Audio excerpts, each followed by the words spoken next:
Yes, there is. Only half of that. You must do that, I just don't reckon. Yeah.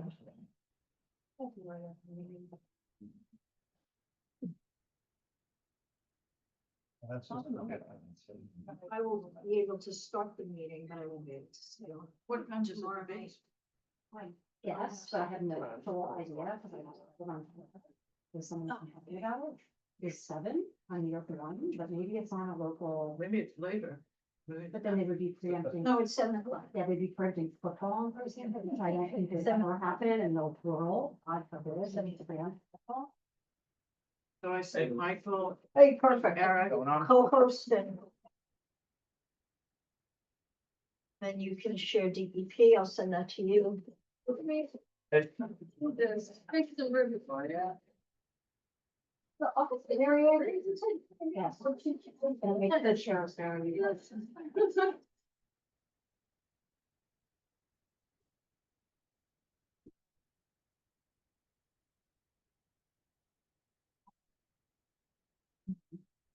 I don't know. Okay, just. Good. That's it. Got it.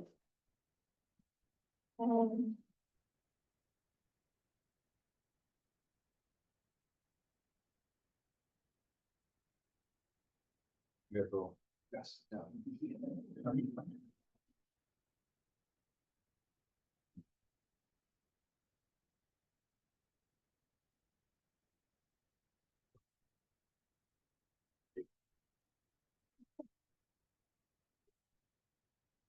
Could be up.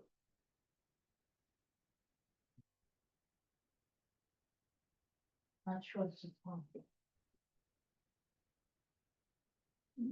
It's still a little long, that article. Yeah. It's a little lights on. Is that? Every not- time, yeah. Okay. No, thank you. Till you see the light go across the top. Hold it. Yeah, hold it. Paying for it. Yeah. Here's local CVS. There it goes. Okay, Or on CVS. I've got Oh, yeah, 7. in that meeting, yeah.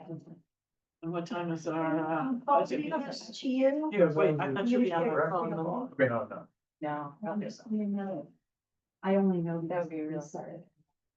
Well, it's about- We got it. You got it. Thank you.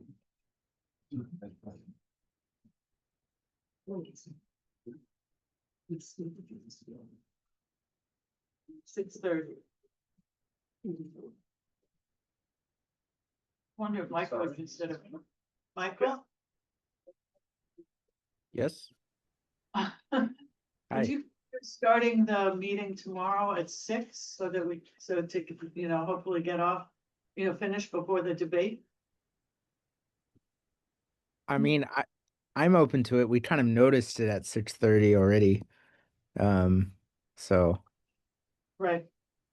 I don't know that we can really change the day before.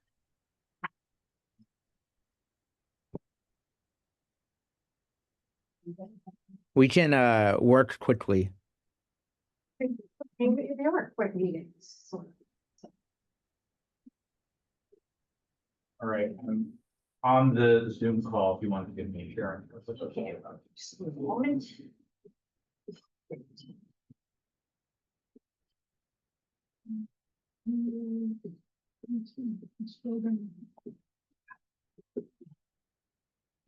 Where are you? Is that you? No, keep going.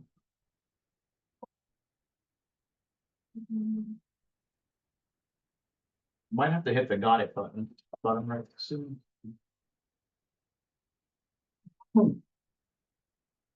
See the blue button, that's what's got it button right. Right, there I am.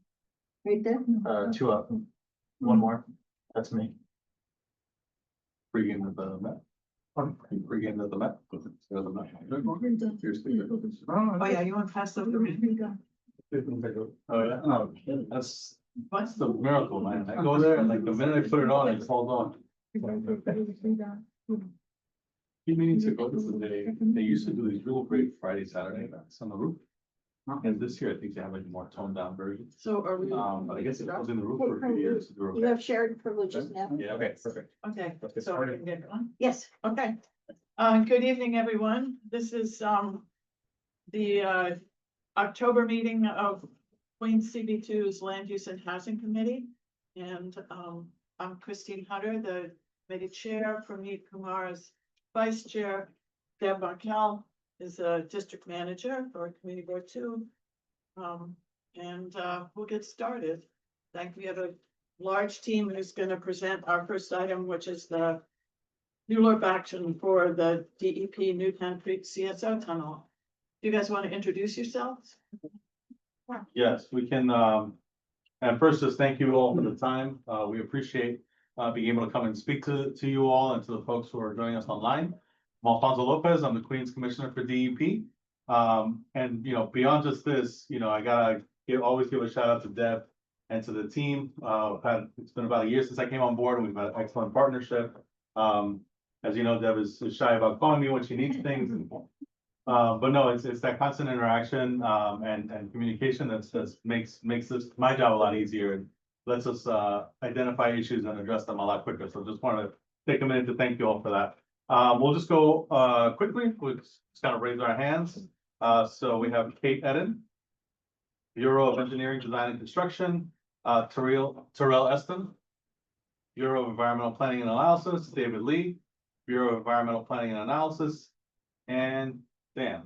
Dan, I don't have you on here. Introduce yourself. Dan Dish, Bureau of Engineering. You go to the next slide, Arnie. Oh, great. You go to the slide, then I have nothing to say. And we can go to the next one. Actually, while you're there, sorry, just to give you a brief of the agenda that we're going to cover here quickly. We want to provide a background on the Newtown Creek CSO storage tunnel project, an explanation of the combined sewer overflows, a project scope, briefing on the forthcoming ULURP actions and schedule, and then take any questions. Go to the next one. And you'll see here two images, the one to the left with the red square, that's the project location. To the right, you'll see two things. You'll see the CB2 in green, in DEP green. And in the yellow area, you'll see the Newtown Creek WRRF. What does that stand? And that's an excellent question, which I'm going to pass over to my colleague. So that stands for the wastewater resource recovery facility. So that's the wastewater treatment plant for Newtown Creek. Please speak up, everybody. Sure. Yeah, Yeah, we're recording, so we have to be able to. absolutely, yeah. Thank you. So that's just to orient you about where we are. You can go to the next slide. So we're going to talk about the Newtown Creek CSO storage tunnel project. So this project had two main regulatory drivers. The first being that DEP entered into a consent order with New York State DEC to provide long-term control plans for all of their water bodies. And this was part of a CSO consent order in order to analyze the best solutions for controlling CSO to our water bodies. So the long-term control plan, or LCP, as we refer to them, for Newtown Creek, concluded that the best way to control CSO in Newtown Creek is to control it at the 4 largest outfalls and send the flow from those 4 outfalls to a tunnel, store that waste, store that storm water during a storm, and treat it after a storm. The other main driver for this project is that Newtown Creek was designated a federal Superfund site in 2010. New York City was listed as one of the 6 potentially responsible parties, and that's also due to the CSO that enters the thing. You go to the next slide. So what do we mean when we say CSO? Is there a way to go full screen in these slides? I don't know if I know what the shortcut is for that. Okay, I zoom out a little. all right, yeah, that's fine. You just I think it's Control L. Oh, wow. Okay, It's not working for me. this is fine. This is Oh, fine. you are command it. Nope, that just locked it.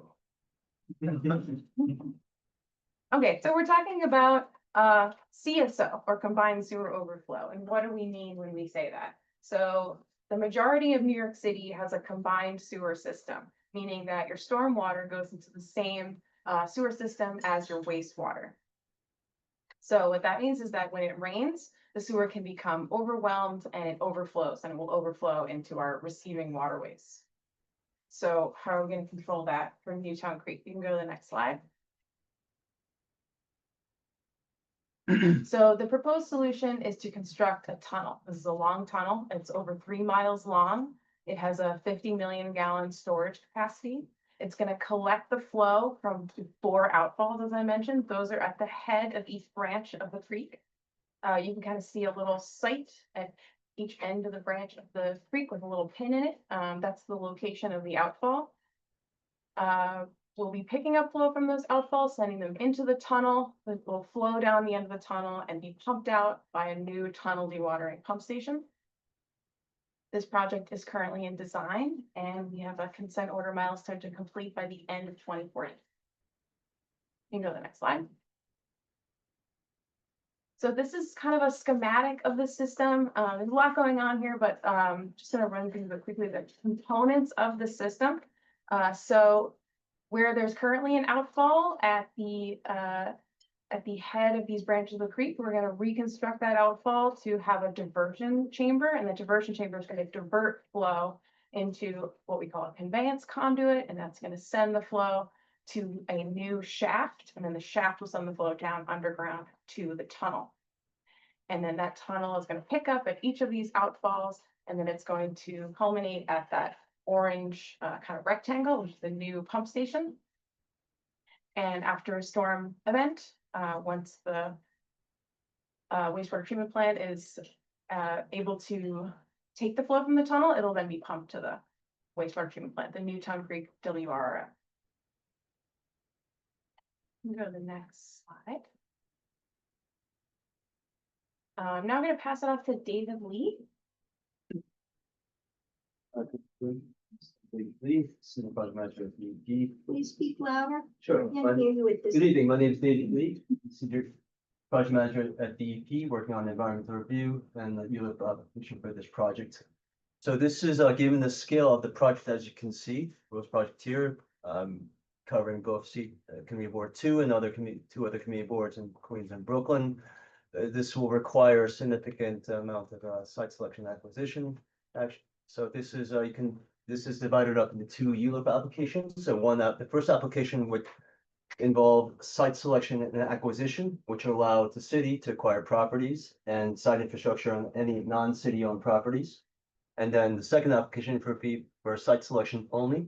So that would consider properties that are already owned by the city, which allow for the siting of infrastructure. Next slide, please. Can I ask a question about the graphics there? Sure. Because, well, first of all, you're showing the tunnel, if the blue is the tunnel, the blue line, going into the creek, is that correct? That's Under correct, yeah. under the Kosciuszko Bridge? That's right. Yes. Okay, so it will go under the creek?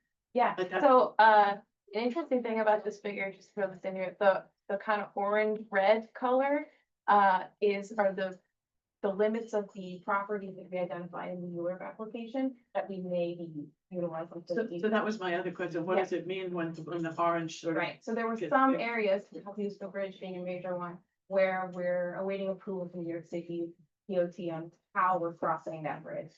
So in those areas, it's not certain exactly where. So moving on to the next slide.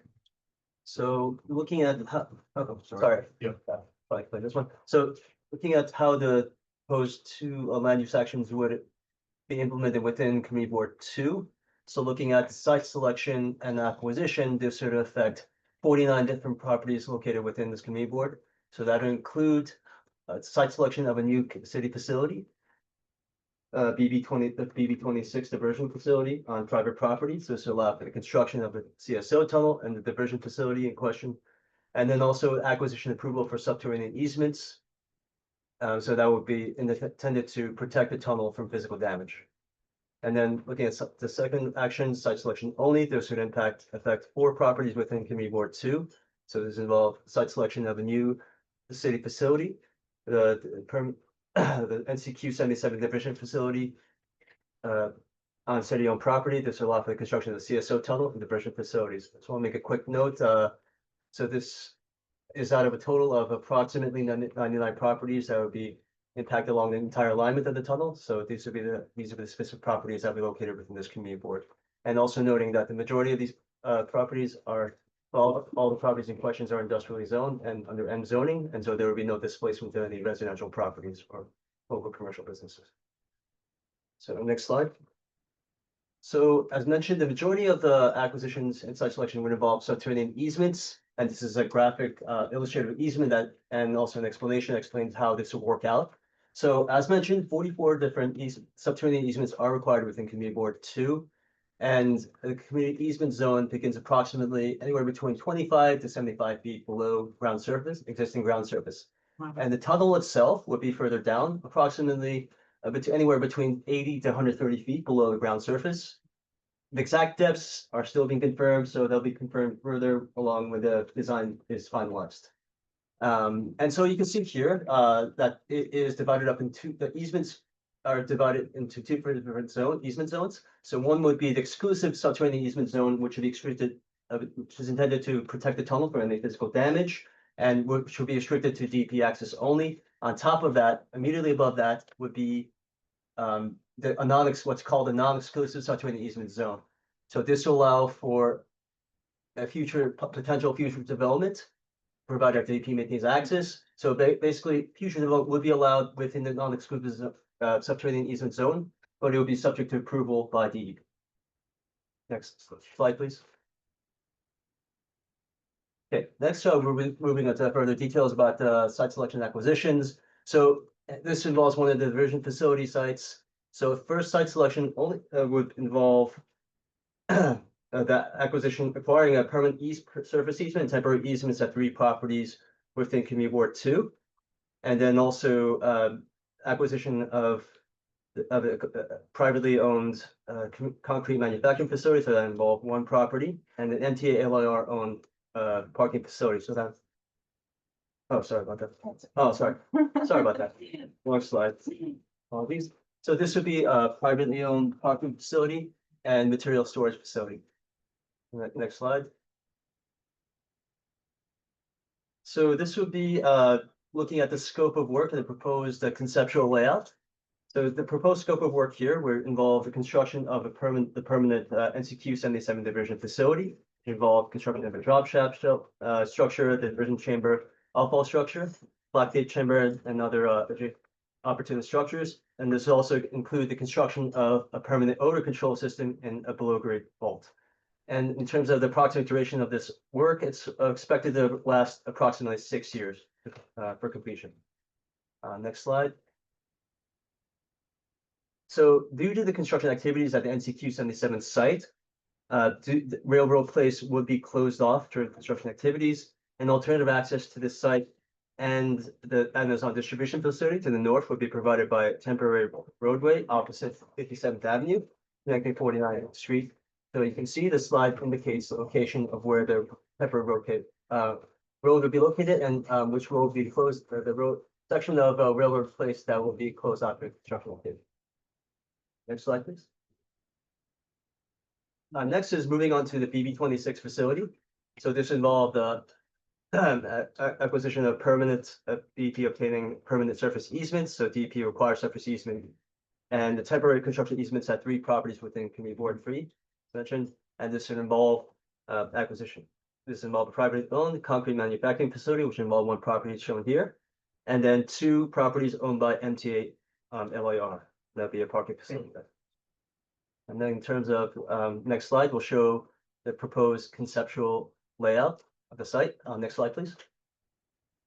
So you can see here, this BB26 diversion facility will include the construction of a diversion chamber and outfall structure. And during construction activities involve the construction of a temporary water treatment plant, and then a permanent new gravity sewer connection to the subgrade drop shaft in the city right of way.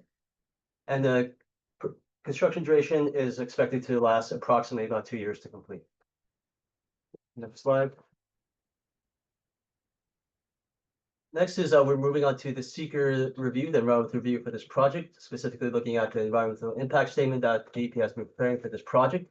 And then this is an overview of the impact categories are assessed by the environmental review. So the examines and discloses potential adverse significant environmental impacts from the construction and operation of the CSO tunnel and associated infrastructure, for example, the diversion chambers and drop shafts. And each technical analysis includes detailed consideration of impacts that could occur from the construction of the proposed project and of impacts once the construction is complete and the proposed project is operational. And noting that in terms of historic and archaeological resources, DEP has consulted with both SHPO and LPC, and this included an archaeological study at Calvary Cemetery, and noting that Degnan Terminal Historic Facility is located within Community Board 2. Based on the review of the proposed project, SHPO and LPC determined that they have no concerns, and as part of our commitments with SHPO, we have committed to preparing and implementing what's called a construction protection plan, a CPP, during construction to protect non-architectural resources located within Community Board 2. So this would be the industrial building and garage at 47-09 30th Street, which is a historic resource within the historic district. Next slide. So looking at the draft environmental impact statement that was prepared by DEIS and prepared by DEP. According to our findings, potential significant adverse impacts are anticipated for specific traffic and noise during construction activities, which would necessitate mitigation measures at one location within Community Board 2. These impact categories are outlined in red here. So impact categories come specifically from construction worker and truck activities, as well as temporary disruptions to the surrounding roadways and pedestrian facilities during peak periods. However, I want to note that no construction noise impacts are anticipated within Community Board 2. So looking at the construction traffic impacts, 3 of the 4 intersections impacted by construction traffic are located within Community Board 2. So this would include intersections located at the BB26 diversion facility site. So this would be the intersection of Greenpoint Avenue, Van Dam Street, and Review Avenue. So if implemented by DEP, there's an option of open cut construction, which would displace parking on one or both sides of the affected roadways, but travel would be maintained during construction with possible reductions in roadway capacity, possibly necessary along the eastbound and westbound roadways of Borden Avenue at 30th Street. At the drop shaft location on the site, the worst case scenario construction along the west side of Review Avenue between 35th Street and Greenpoint Avenue and the intersection of Greenpoint Avenue and Van Dam Street would require narrowing the currently 2-way roadway segment to only accommodate one direction of travel. And based on the area's roadway and traffic patterns, northbound operations would be the one-way direction of travel assumed to be maintained. And correspondingly, 2-way 35th Street would be converted to one-way eastbound during construction activities. Potential effects from these right-of-way disruptions would be most prominent during the typical workday AM, midday, and PM, and Saturday midday and afternoon peak periods. Moving on to NCQ 77 Diversity Facility, this would affect 2 different intersections. So the intersection of Mascot Avenue, Russ Street, and 56th Street Road and 49th Street. As noted before in the previous slide, Railroad Place will be closed off due to construction activities at the NCQ 77 Diversity Facility site, and alternative access to this site and Amazon Distribution Center would be provided by temporary roadway, as shown in the previous slide. This road should be opposite 57th Avenue and connecting to 49th Street. And egress from this temporary road would be controlled by a stop sign. Potential effects from right-of-way disruptions are anticipated. They would be most prominent during the typical AM, weekday AM, midday, and PM, and Saturday midday and afternoon peak periods. And in terms of potential mitigation measures and improvement measures, such as signal timing adjustments, and et cetera, have been recommended for city DOT's consideration to mitigate significant adverse traffic impacts identified at one of the intersections located within Community Board 2. So this would be the intersection of Greenpoint Avenue, Van Dam Street, and Review Avenue, specifically at Review Avenue. Finally, the operation of the proposed project would generate minimal travel activities and no disruptions to the surrounding traffic network. And no significant adverse impacts are anticipated for any pedestrian elements such as sidewalks and crosswalks. And as noted, no significant adverse impacts from construction noise are expected within Community Board 2. And the areas where construction activities would result in significant noise impacts from construction are located outside of Community Board 2. So these would be at the Nature Walk, Newtown Creek Nature Walk, and future North Henry Street open space restoration open space projects. Next slide, please. Okay, this is a slide showing an overview of the process where we are, and as noted here, The project was certified to ULURP on last month, September 15th, and is currently in the community board review phase. And to show the pre-certification milestones, back in February 5th, the publication of draft scope of work and the scoping meeting was held on March 12th of this year. And then more moving forward, more recent milestones was the publication and completion of the draft DEIS by DEP. And then last month, in February 15th, the ULURP application was certified, beginning the city's review. And moving forward to February next year, the FEIS, the final environmental impact statement, is anticipated completed and issued by DEP. And then finally moving into April of next year, DEP anticipates that the ULURP application and review process will be completed. Next slide, please. So again, moving on to the current overview of the current schedule. As mentioned, we are currently in the community board review phase, moving into November, and then this will segue into the subsequent phases.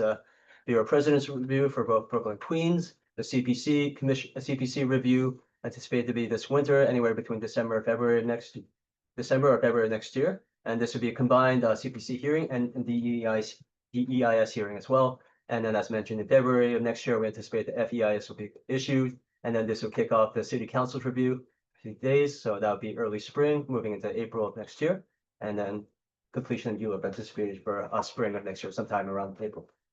Next slide, please. Yeah, this is a kind of bird's eye view slide showing the overall schedule.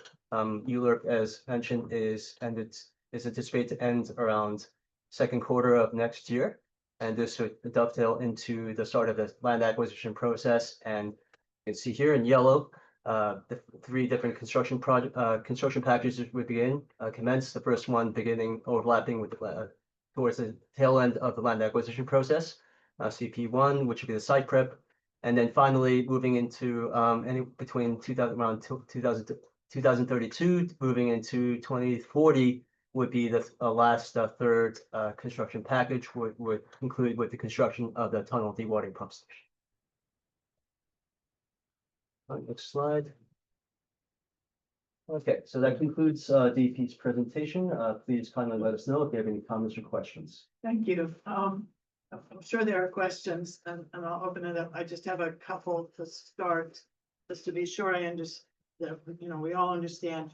So the in CB2, the 2 areas where you're actually going to, I'm asking to see construction above ground when the project is finished are the BB 026 and the NCQ 077. Is that correct?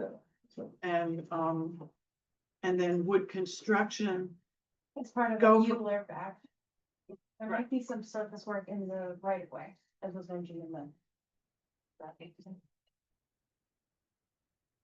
some surface work, the right of way for the, Being in the roadway, okay, during construction or after? during construction. During Yeah, construction, during- I understand construction Okay, yeah. creates problems, but, and construction of the tunnel itself would go from west to east?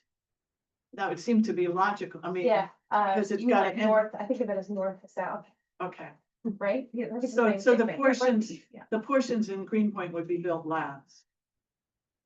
other way around, yeah, so, Oh, east starting to in west. Greenpoint, starting up by the plant, if we go. Well, I'm sorry, not Greenpoint, but whatever that is, East Williamsburg. I mean, it's gonna start here, everything has to dump into here, right? So looking To- at this graphic. It will be mined from the Right, northern. okay, yes, Yeah. okay, Mine will Right. go that way, below ground, yeah. right, so portions of it would be online, potentially, actually functioning to take It won't before the, function until the pump station is constructed, is the last one. Can't, so you can pump the tunnel out. Huh. Really use it. and you have to have the whole tunnel. This was the whole, so the pump station construction is gonna start while we're still finishing the tunnel, there'll be a little bit of overlap. But then you need to complete all the shaft work, all the pumps installed, you install that equipment usually last. Okay. So it is an all or nothing proposition. So, yeah, I mean, I'm thinking about the Second Avenue subway and how you know, it was built in sections and some of it Right. never get written, we're still waiting. Yeah, And trying to understand when at least portions of this will be online, but what I'm hearing is that it has to be 100%. until the pump station construction, no way to get the stormwater out. That's all. And then my last question has to do with open space. I mean, the areas of CB2 where this is going are very, I mean, they are all M zones, but they're also very lacking in tree cover, very lacking in usable passive and active open space. And I'm wondering, and I think we asked this maybe when you presented online, if you anticipate any amenities, either just planted, you know, more tree cover in some areas that you can do where you control them, or even some areas where that the community could use. Well, questions. Well, so for right now, there's no public amenity space plan at this project. There will be green infrastructure installed very likely on the project sites themselves, manage stormwater, we're trying to manage stormwater on site. There's a few other public space projects that are happening simultaneously to this, so that's sort of how we addressed it in the. Yeah, on the Berkland side, we have the nature walk and we're building something called Gateway to Greenpoint off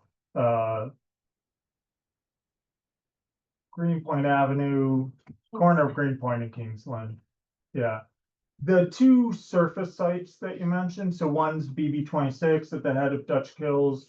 We're anticipating to return that to the operation that is there now.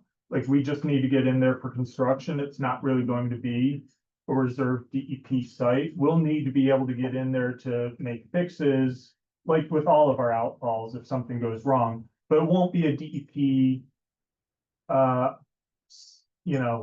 site at the top. The other site, which is NCQ 77, that's way in the manufacturing area. We haven't programmed the space. We're still early in design. Like Kate mentioned, we know we're going to be putting some type of stormwater capture at these sites.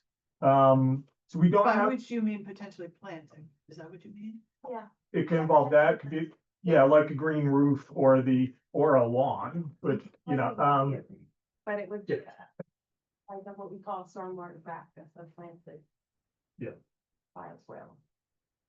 and part of, we wish we could say more. We have to start this very long lead process before we've got to the, where we've colored in the details with design.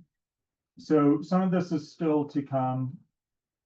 But where we have thought about open space, it is looking for more opportunities where we're on the water, and the, NC 77 site it's not a waterfront site. The regulator is a couple blocks in, and that's where we have to pick it up to get the water out of the sewers and into the tunnel. So we haven't been thinking about doing open space there, but as we work on the site design, certainly green, like you say, DEP green on the slide, we'll be thinking of what opportunities we can do. But we have to make sure that it will work for our operations and for security and safety concerns too. Thank you. Other questions? A question on my end, and then we can go to the hand view. Can you talk a little bit more about the subterranean easements and how that might affect property owners and what they might be able to do with their properties and future construction, above ground and all that? So, because this is, IBMZ, right, that's protected industrial zone. At this point, we don't anticipate an easement of this depth having any impact on the current level of development that would occur in these neighborhoods. These are all manufacturing warehouse neighborhoods. We've collected all local records, what is there. We don't anticipate impacting anything that's already constructed. We've asked for the donation of this easement below ground, being that it's well below where they might want like a sub basement or foundation. If an owner feels otherwise, they can provide that justification to us and we will negotiate that as part of the lease. Just as an example, would it automatically preclude an owner from considering a geothermal system? So that's a good one. Yeah, so the other point that, we like to make, I guess, is that we're crossing a portion of your property in a swath that's 60 miles swath. None of these properties are we taking over the entirety of underneath their property. So in theory, there should be a location where they want to do geothermal. They should be able to find a location on their property. Okay. And if not, show us what your plans were and I think we'll negotiate. Cool. Let's go to Kenny and then Sheila. Hi, I'm sorry if I possibly missed an earlier slide, but are you able to show in some way what areas will have relief from flooding that exists today? So this is not a flood relief solution, this project. This project will relieve the overflow from our sewer system when it rains problem. Upstream flooding, meaning flooding where water can't get into the sewer system, is something that's being addressed in these neighborhoods under other projects. This project is not gonna have a flood impact. It's just not able to. Okay, so I'm just trying to understand then what exactly, I understand all about CSOs and how they back up. Is this to basically protect your own capacity? Well, I mean, our own capacity. So every time it rains, the wastewater that's in our sewer system, where the stormwater is filling up these pipes, overflows into our waterway. So it's protecting Newtown Creek, protecting the water quality of the affected. I understand. Thank you. Okay, sure. So our grandchildren will be able to swim in Newton. Sure, yeah. Cool. Sheila, go ahead. Hi, thank you. Yeah, so kind of following up, I understand CSOs also. So right now, approximately how many millions of gallons do you think, or are we saying of sewage, raw sewage are going into Newtown Creek that we therefore with this project will detour? And does it take into account the increased development of the neighborhood? So this is a project going out 15 years. And so how much of the development is being calculated into those numbers? So where are we now? This is the sewage. This is what we're anticipating protecting going forward. Do you have any of those kind of calculations? Sure. I don't know if I can quote exact numbers to you. I think the amount of CSO in million gallons per year in a baseline year, as we call it, which is a year that we use in doing our calculations and doing our modeling, is over 1,000 million gallons per year. 1,000 million. Yeah. Okay. And how many, let's bring that down instead of to a year, because if this is a 50 million gallon tank, I should actually let you finish answering those questions because that has triggered. I don't want to use these numbers because I feel like I'm quoting the wrong one. So a better way of us looking at it is, we anticipate capturing 70% of the CSO that's currently entering Newtown Creek in a baseline year. That's helpful. And then what are you anticipating? Because that's based on current numbers though. So let me keep going. So, and then we've also done that modeling against future climate change projections. And I believe we've also incorporated future development within the neighborhood.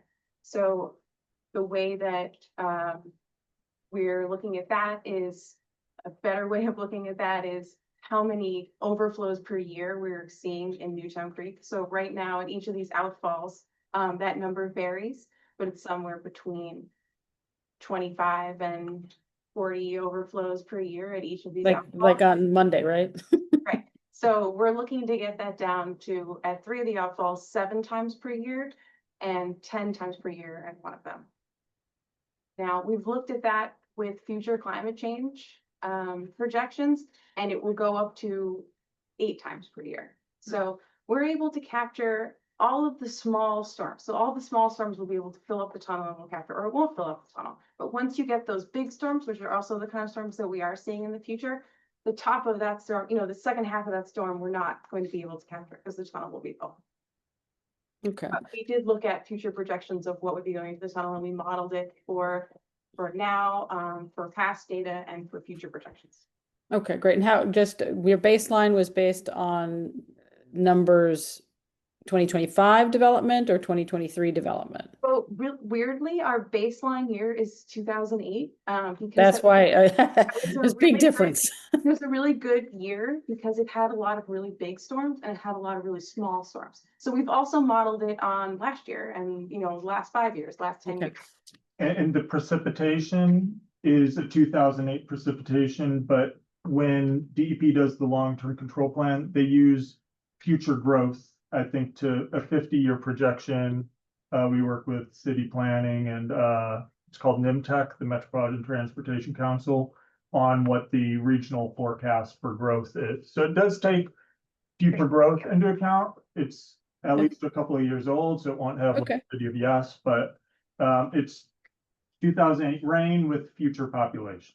Got it. Okay, and so I don't want to take up everybody's time, but this would be bringing it down to about 7 to 8 times that things would continue, or the shit would continue to flow, so to speak. Overflow annually, yes. Right, and That so, would also be towards the end of a storm where, also want to point that out, it would be more diluted. It's going to be mostly stormwater. right.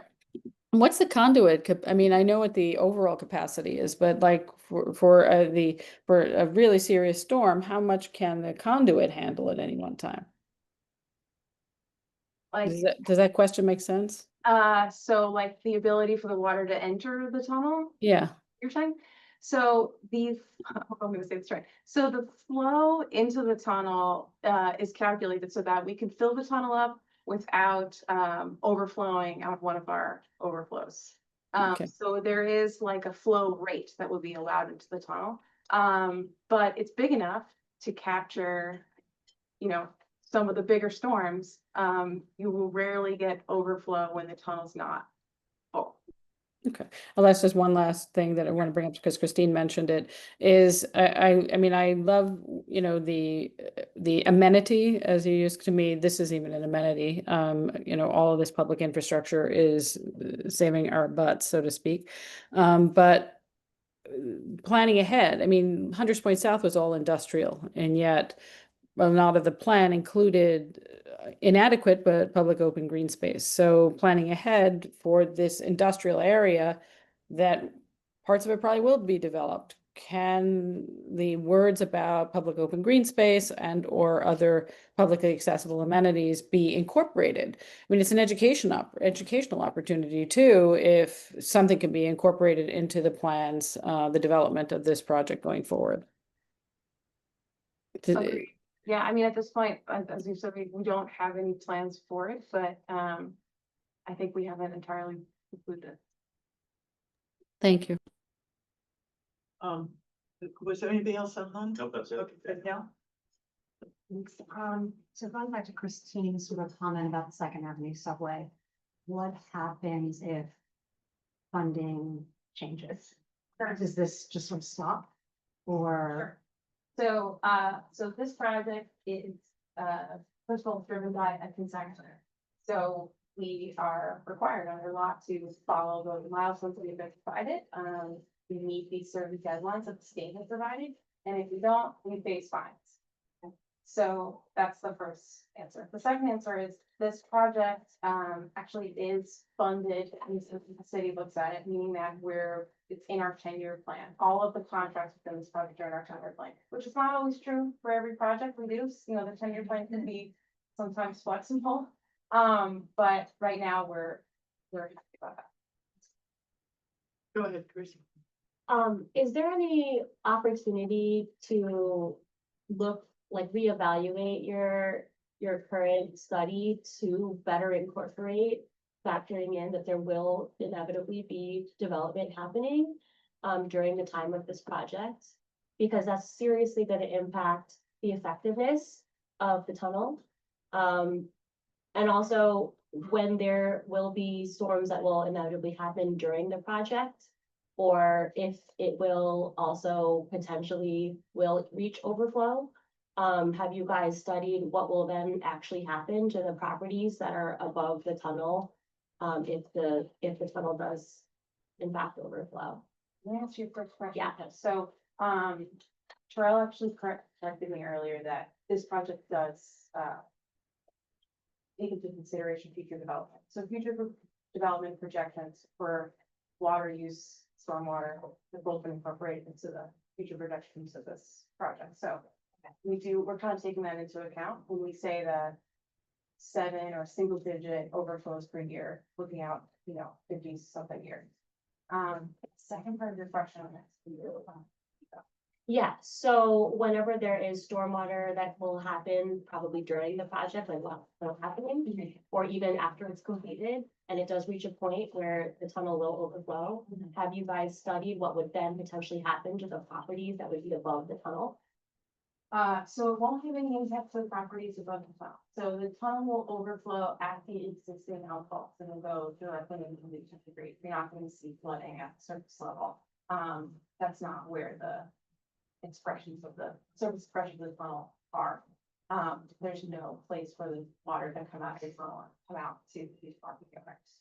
Okay, so, so you know how like the tunnel that connects Queens and Manhattan, there was a crack in it earlier this year. What are the chances of that potentially happening? Sure. Because then there will be a problem, right? So this tunnel, is gonna be filled like 40 times a year. The water tunnel is under immense pressure because it's due to the elevation of where the water is coming into our system. That's why you can turn on a faucet on the 6th floor and you can get water. It's because we have gravity fed water system with a lot of pressure. And those tunnels are huge.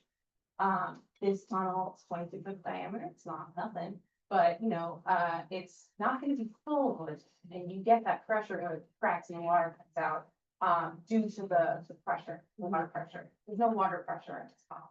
It'll never be so full that it's putting pressure on the exterior to flow out. And sorry, one more last question. Yeah. Last question. I feel like the study about the traffic during the project where the 2 lanes will be down to 1 lane.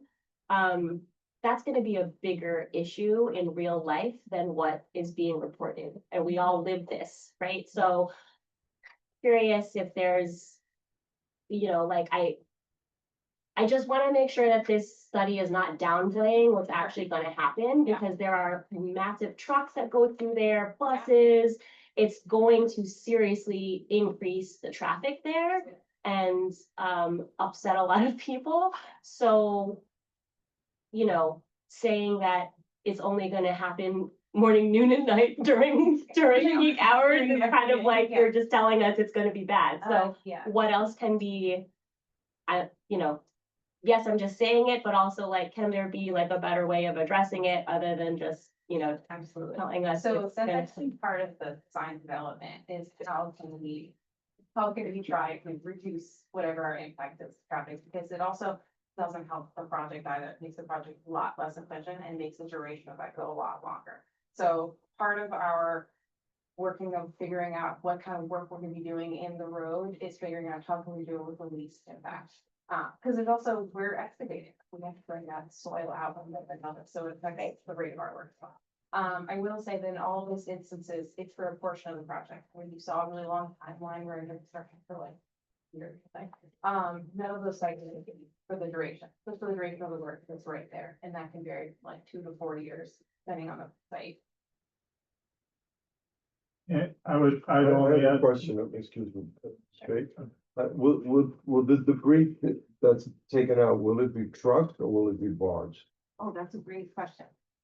Okay, so for the tunnel, our hope is that it is barged. So the tunnel dewatering pump station site, wasn't addressed here because it's not in this community work. It's in Brooklyn. It's adjacent to the plant, former DSNY, marine transfer station that, DEP is taking ownership of. For this project, we're gonna construct the tunnel from that site. That site contains 2 slips for barges. We are hoping that the contractor will do that. We are not going to require that in case for some reason it's impossible for them to, they can't get the permit for the right tow. The tugboat, sorry, there's like a lot of tugboat, restrictions for city properties, city projects. So, at this time, we're not gonna require it, but it seems like it would be much more economically feasible for them to also not put 100 trucks on the road. At the diversion facility sites, there will be excavation to expand what it's referring to as conversion chamber below ground. That will need to be trucked out, but that's a much less significant amount of soil. And again, I just, will the excavation start, by the plant or upriver? So excavation of the tunnel will Yeah. begin near the plant, at an adjacent property, adjacent to the plant. And it will be mined that way, and all the soil will come out that way. So it'll all be coming out through that Greenpoint site. Through the Green Point side? But at each outfall, where we're doing construction of a shaft and conversion chamber, that will need to come out from that location. You said that you might close down Railroad, Avenue? There's that one end of Railroad Place where there's, I don't know exactly the number of property owners, but there's a few businesses at the end of Railroad Place that will use a temporary road. I'm one of those property Okay. owners. And also, that's where Sims is and everything, I guess I was so. Is that where? Sims at the end of that road. Okay, Railroad Avenue, big recycling facility. so you will have your own private road out. But where are they gonna put the road? Where, Um, It'll be on DEP it'll be land. on our property. We'll run yeah. it through. Yeah, I don't think I can show you that traffic. So. Basically, if we're doing construction in the street here, you would enter out this way. And it might not look exactly like this, it Right. might have to go around up here, they'll probably more likely follow this property line. so is that the Long Island City side or the Green Point? This is Long Island City. Right. So we're at Mass Creek here, this is actually where the outfall is, right here on 49th Street, brings you up over the top of the road. Let's go to Sheila. Yeah. And And then- more.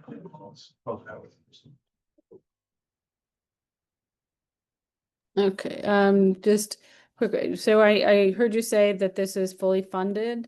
What contingency levels were incorporated, giving expected cost overruns and going back to the point of, things are gonna cost more money, so how much, what was the contingency? Because we're, I'm concerned also that this gets midway.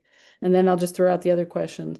Redundancies, bypasses for any issues like, potential cracks, anything like that could, we have earthquakes now, they're not so big so far.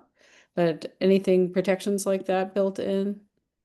And then, Wait, let's do one at a time. So the Okay. first one was funding question. contingencies, like, You mean like an estimate, like a design contingency? well, if you guys are fully funded, you had budgets for approximately what this would cost. And so in those budgets and this is gonna cost what, $1 billion, like what kind of contingencies were built into that? Given that this is over a 15-year period. Right. So we use a number of different ways to estimate. They're actually all very standard for construction project estimation. So I think at the last time that we did the estimate, I don't know for certain, but it was something like, there's a 30% contingency, and then as you go along with the project, that contingency gets smaller and smaller as. Yeah, as the time decreases. So thus far, our estimates as we've gone along have been pretty consistent. I don't recall how much like escalation we've assumed and things like that, but we seem to be staying on target Okay, for the last. hope- few years. hoping. Fine. Yeah. Okay, now your second question was regarding the stability of the tunnel. So the Yeah. tunnel would be, as we mentioned, 100+ feet below ground, and for most of the tunnel length. It's designed to withstand the amount of seismic activity that would happen in this area. We're working with designers who have been working on tunnels like this, other water tunnels, nationally and internationally. It's designed to withstand both the geologic conditions and the seismic conditions. Okay, and then since we have DEP at the table, I will ask for, is there any additional support for small buildings, homeowners, Blissville, Long Island City to upgrade their systems so they're not dumping into the problem, creating more problems? I don't know. It's That not. may not be for you, that question. What was it? Can you repeat it? It has to do with, like, you have a lot of existing small buildings, small apartment buildings, houses that with old systems that are like, they're not tied into a lot of these new systems that are being built. So as we're planning ahead to, we rarely get DEP here, so maybe this question isn't specific to this, but is there any planning to help these buildings be tied into, new systems so that they're not just dumping sewage into our waterways?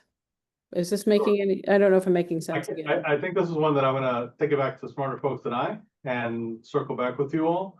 I know that we've been in the area quite a bit over the last year. And I can itemize, if there's any planning going forward. But I don't have that right now, but I can take it back to our team. Thank you, appreciate that. And anytime you want me back, I'm happy to come down. I have one question, this might be the last question, about, really has to do with the overall health of Newtown Creek. And maybe I'm wrong here, but my memory in discussions about the creek is that, it's not these waterways are not spring fed and a lot of them were built. And they, I think, need to be pumped in order for the water to circulate and for the water to be healthy. There has to, and so does this project include anything other than taking the sewage out of the creek to make the creek healthier? It doesn't incorporate anything like that. But is that something the DEP is studying? Because isn't that an important issue with? Yeah, so there's, it's outside of this project, so outside of perhaps my knowledge, but there is aeration already existing on the creek. And That's sufficient in your view, or? I don't know that we can answer the question. Not one for their team, but I can Yeah. take that back also and we can get you an answer. As people get more and more interested in using the creeks and they become, I think Yeah. that's an important. That's a big component of the long-term control plan program. So this is The long-term, the long-term control plan, that's, and we brought up at kind of the beginning, is that this project originated from the long-term control plan for Newtown Creek. So every waterway in New York City has its own long-term control plan that was developed by DEP with a design team that is responding to the state requesting that we look at water quality issues in each of these waterways. And then they result in these projects, but then we're under requirement, under consent orders. So the health of the waterways was examined under the long-term control plan. Okay. And they came up with this project. And there are other components of that too, like green infrastructure and things like that are outside of the scope of it. all right, thank you. Great. Can we talk logistics for a second? So I think the ULUP period ends November 23rd for us. Yeah. So we have one full board meeting. Right, so we have to make a recommendation today. Yeah. To the full board, and I guess you all are gonna come back in November. Yeah, and this is a strange one because with most ULURPs, we have, it's usually residential, we have the with action, no action scenario, we can give feedback on what we want changed. I don't know if we're still enough to make any sort of recommendations to the scope of this project. We might have some opinions on green, greenification and things like that, but I don't know if we can realistically make any other kind of recommendations. Yeah, I think if you were further along in the property design of the portions that are actually gonna be, above grade, where you're in the properties that you're gonna buy. So I guess that's a question about this ULURP. This ULURP allows you to go ahead and acquire the property, site selection and acquisition. But in terms of construction of any above ground facilities, would those come back for other actions? That's why we have site selection as well. So we have two applications, one is site selection and acquisition, which is both the ability to acquire and to site select public infrastructure on those sites. The other application is site selection only. That is what applies to already city-owned properties, because we won't need to acquire those, they're already city properties. So everything will be site selected, and everything that's not already city-owned will be site selected and acquired. I understand. I'm just Okay. asking, as design proceeds and, you know, these things start to take shape above ground and you have a Yeah. site plan and we can Oh. really understand how much open space there is, for instance. And So really we, look at where it is in relation to the neighborhood. Is there a chance there to comment on the design? okay, so there won't be future ULURP actions needed, but there is a public design commission process, which includes going to the community board and showing the design and getting input on it for anything that's above ground. So the surface sites, and Kate, correct me if I'm wrong, but we'll need PDC approval. Although that will come years out as design is getting, those details are known. I'm sorry if I missed this before, but about what percentage of this plan is, using city-owned property? I don't know if we have that number. I thi- Well, Well, what's easy is there are 99 total lots in, remember we had like the orange area? So 99 lots were identified as possibly being needed. 9 are city-owned. So it's Okay. 99 total, 9 are city-owned. So- Not every lot is the same size, like one city property is a long stretch of railroad. Yep. So I don't know, Yeah. That does, I mean, that's only for ULURP, that doesn't incorporate the right of way, which is where Ah. tribe to would be alignment. Went under the Right. roof, so we're not going under any property. Yeah, so the majority I of, don't know the percent. the majority of this project, you're gonna have to be asking every individual property owner. Sure. And then you're gonna have to be entering potentially a negotiation with every single owner to like try and make sure this tunnel stays connected according to your plan. So do you have a, like, what is the rules on, in your, like, what is the budget? Because let's say all the property owners, they all start talking or something, or they all want something for you to dig up underneath their property. So is there like a cap on what you're allowed to negotiate to give these property owners, or what? I have a feeling, I don't know how many owners are gonna be like, yeah, sure, digging my land for free, you know? So wondering what the plan is. We for also that. don't know how many properties. Yes, we're okay with this, or. Right, because they may say no, Yeah. right? And then you have to figure out And something. at that point, you would do an appraisal. We don't know, we see the value as there is no value, but they say, I wanna put it together well, and it can only be right. So, I think it's like gonna be a negotiation the whole way, and we don't have a option. So you don't have like an internal budget as to what it might cost you to negotiate with all the But owners? it's like it was a figure based on the property acquisition, Mhm.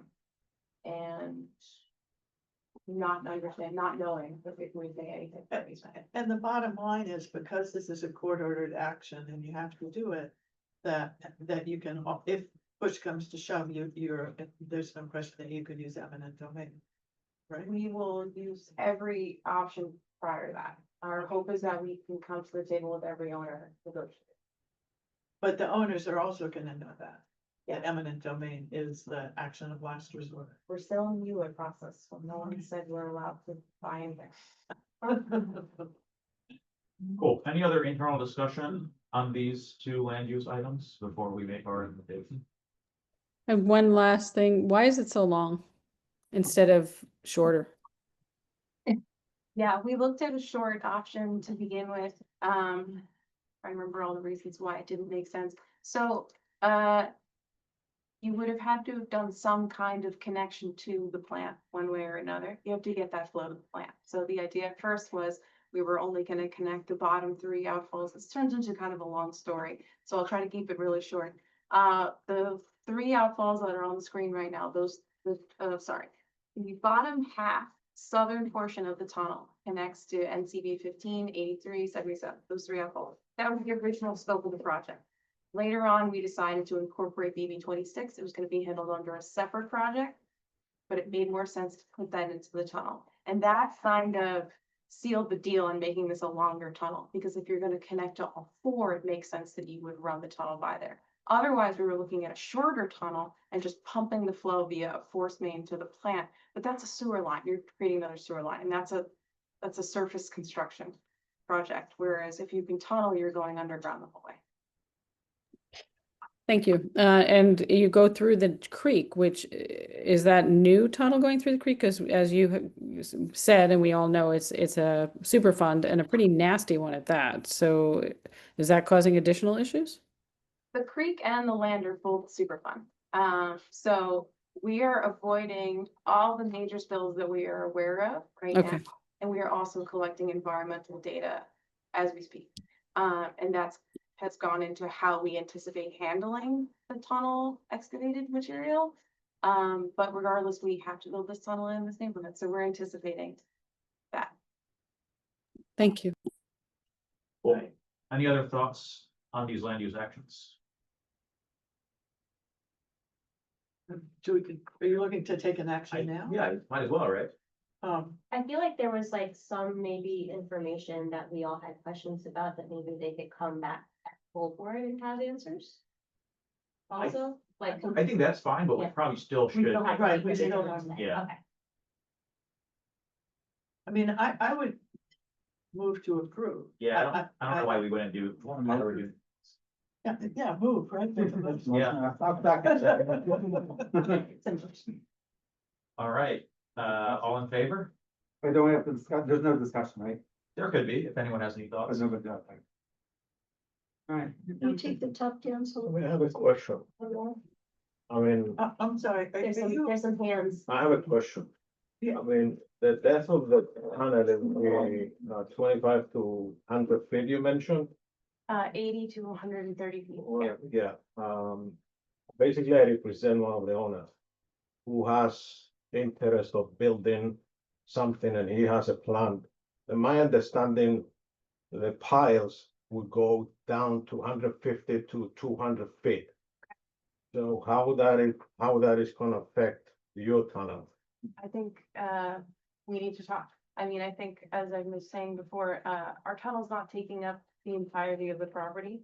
And our engineering team is under the belief that you could still develop on any of these properties. You just can't put piles directly on top of the tunnel. So then let's talk about. Yeah, that. this sounds like a Part of follow-up your- conversation. Yeah, that'd be part of your negotiation. Yeah. An attorney letter that was sent, you can follow up with him Sure. because All there's right, a well, logistics so- center. You could follow up later. For this action or another action?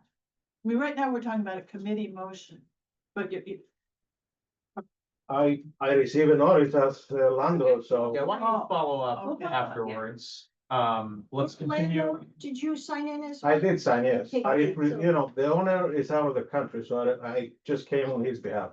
okay, so great. I mean, welcome Yeah. to the meeting. We're Yeah. glad you came, but I'm just. Yeah, let's continue with the vote. So all in favor of the motion? Anyone opposed? Richard, you, okay.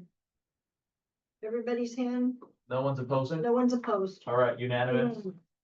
And then you all are gonna come back to the board meeting in early November and do this presentation again? Yes. November 6th is our board meeting. Do you want the same full presentation or a shorter version? Sorry, start field, so I don't know if we have anything else, but if there's something specific you were looking for, then definitely reach out to us.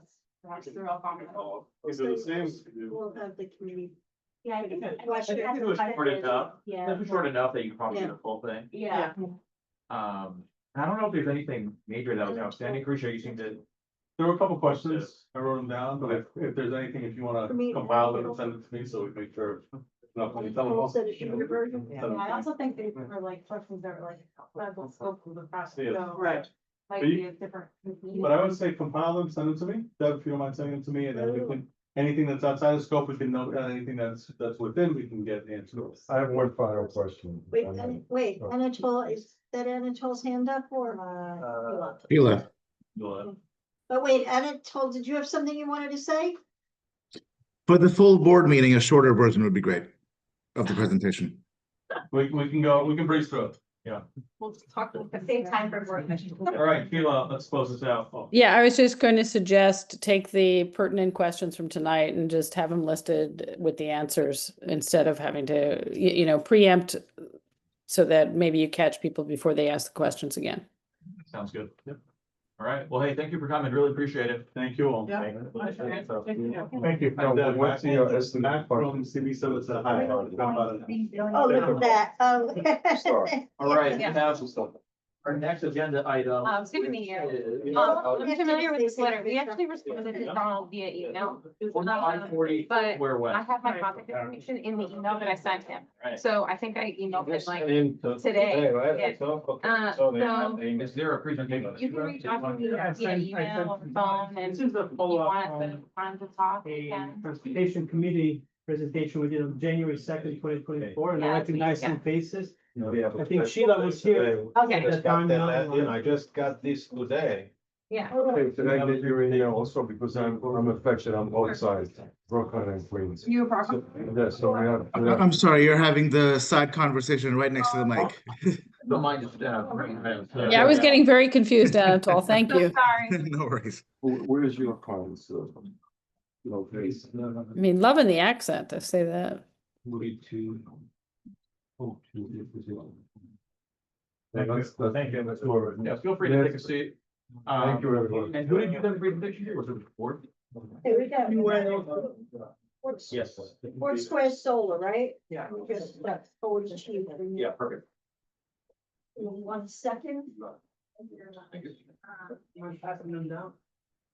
I got more.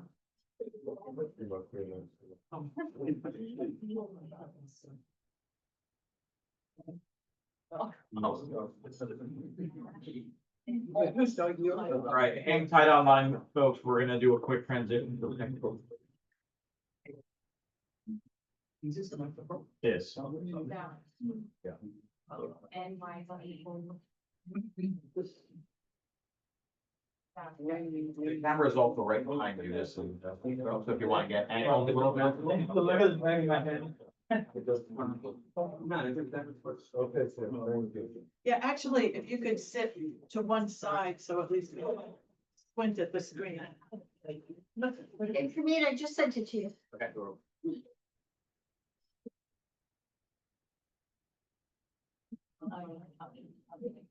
All right, just got it. Feel free to start your intro and I'll pull this up. Yeah, thanks for having me tonight. I'm here with my colleague Calogero. We are from the clean energy team at DCAS. We have a couple of folks on, Jasmine there, she's calling in on Zoom. I have one of the vendor representatives, Victoria was probably, she may have dropped off. I first presented this project January 2nd, 2024 to the Transportation Committee. And since then, we had some feedback back then, which we're addressing. Since then, we've been working with Con Ed on the interconnection of the project, meaning physically connecting the system to the grid. We've gone back and forth a few times, and as of late spring, early summer this year, we've come to essentially an agreement as to how to proceed. So that's why it took quite a long time to get to this point. At the time, we were looking, and let me rephrase, some of you may have not seen that reporting, but this project is right behind the courthouse on the parking garage itself, not on the courthouse, on the parking garage at the very top. This is, these are two dead-end streets there on each side of the garage, and the solar system is designed to be on the rooftop as an extension, so to speak. The word for it is a canopy. If you hear the word solar canopy, is just a little bit of steel, about 13, 14 feet high. And it would cover to a degree the top of that garage. At the time, we were planning on covering the entire surface area of the garage.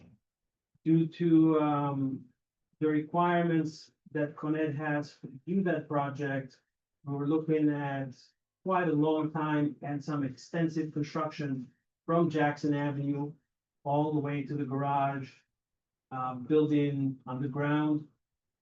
So we agreed to take a lesser path there in terms of construction to completely minimize it and only lose a section of that surface area and save it for future development, meaning just adding panels and connecting them to the grid.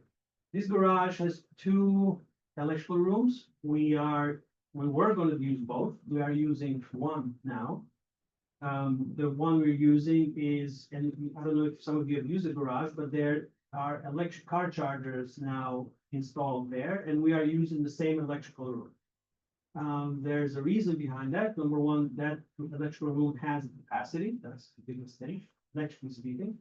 But at the same time, electric power is just like water. It will go wherever it's needed. So our hope is that indirectly we're servicing some of those EV chargers with our power, at least during the day. Of course, with the shade, cloud based on. This project also includes installation of 4 EV chargers. They have 2 ports each, so basically 8 cars will be charged at the same time. This was scoped prior to DOT planning their own EV charger infrastructure upgrade there. So that is a separate project that's ongoing. Either way, we're going to do our own there at the very top of the roof under the solar panels. This project had been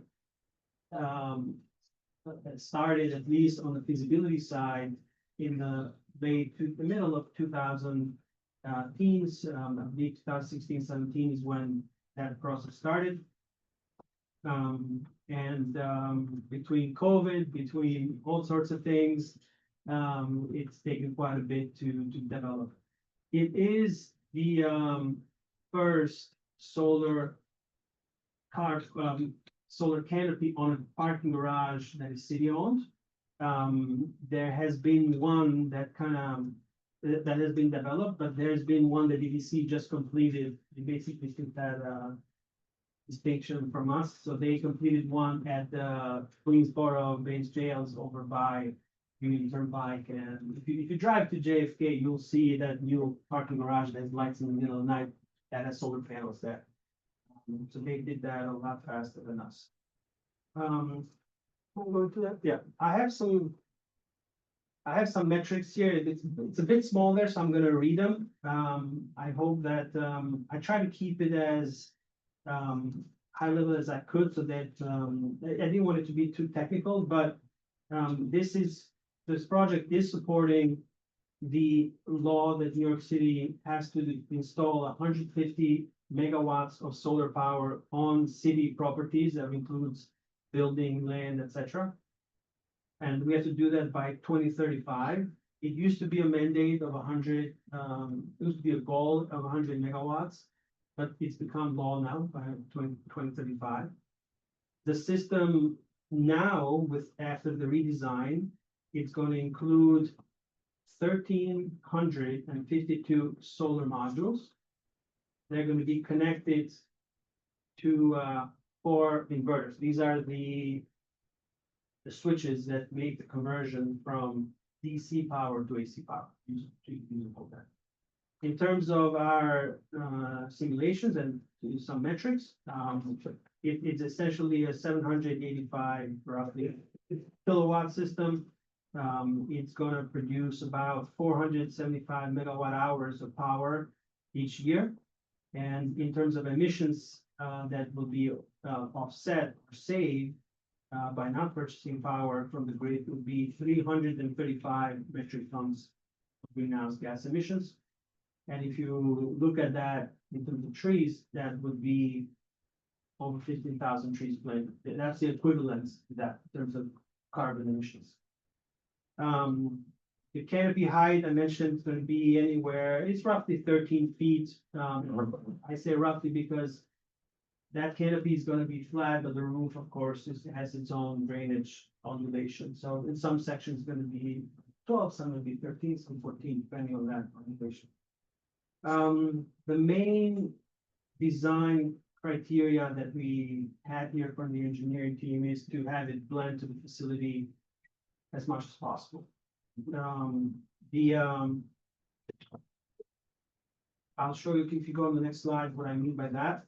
On the left side there, you have a current picture of the courthouse with the garage in the background.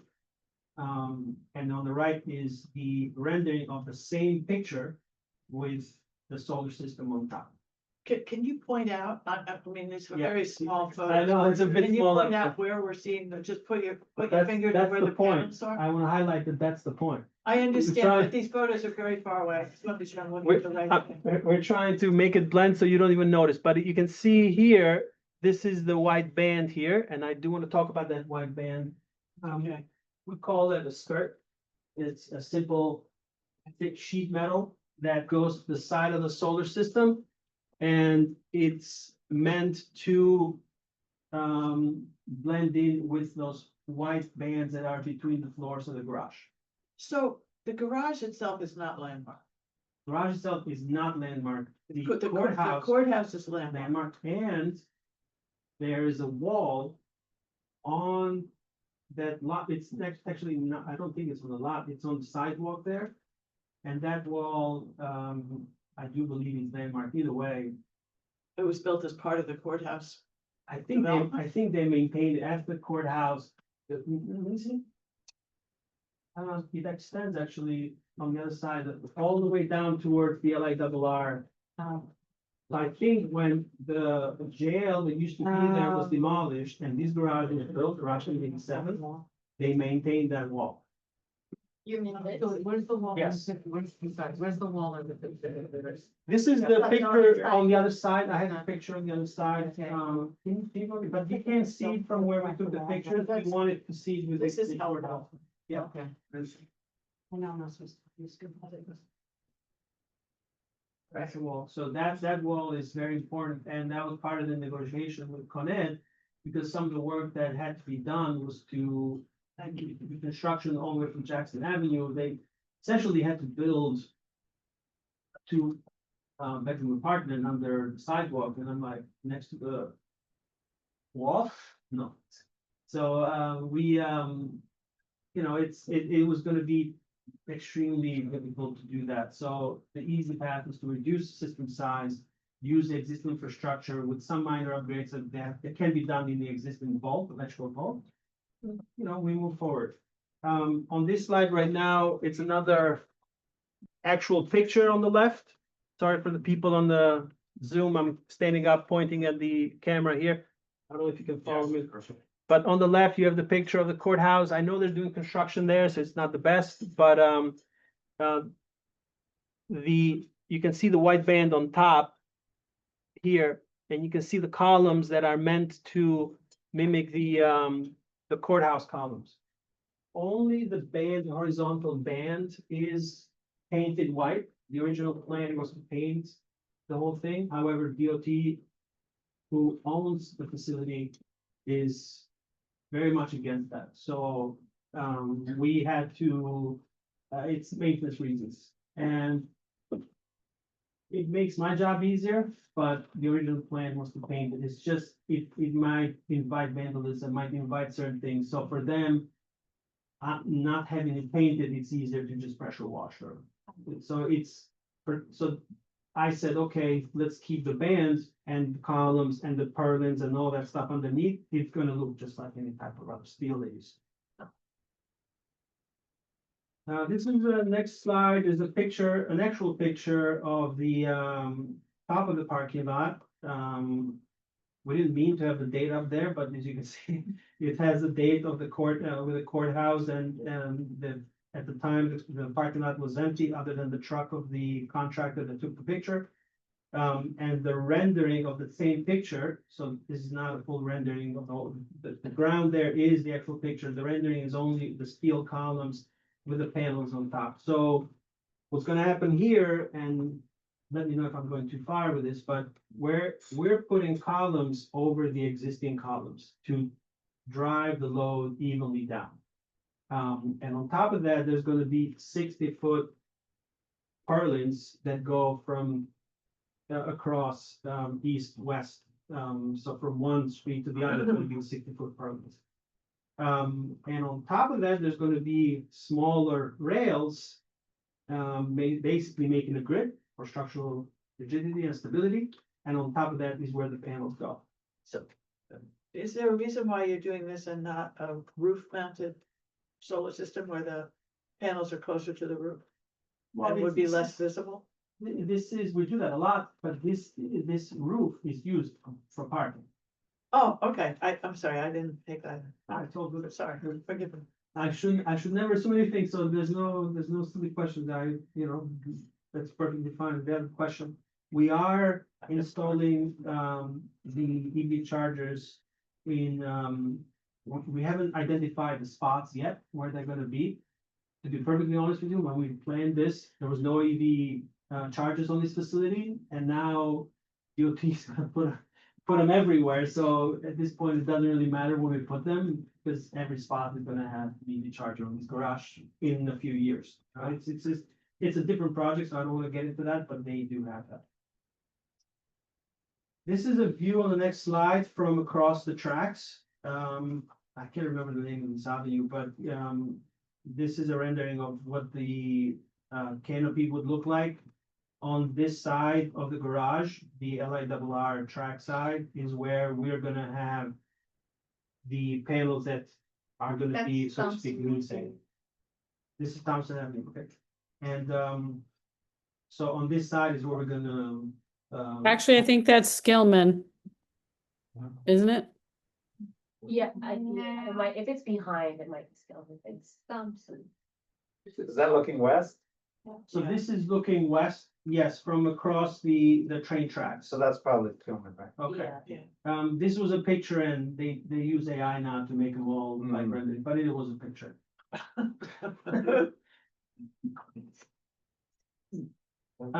I have another picture on the next slide of what it looked like at night, and the reason for that is that I wanted to show you that the light poles on the top of the garage are gonna be cut and replaced with LED lighting.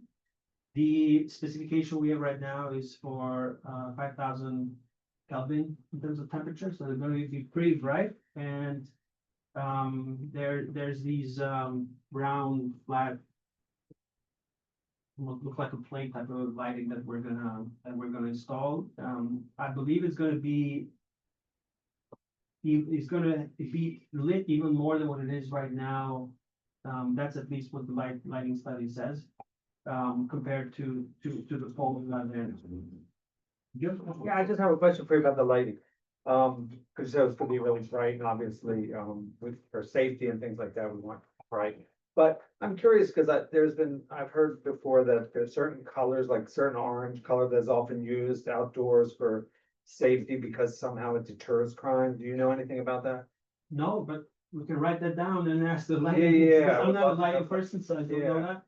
Because I know a lot of times in outdoor spaces, they'll use a special orange color that supposedly decreases crime. And if that's true, if the lighting design. I did want to address that because that came up in terms of crime and vandalism. It did come up on the transportation committee and we were thinking about that. So maybe I'll take a pause here and talk about that. And it came up as part of the LED and also Yeah. about the graffiti and things like that.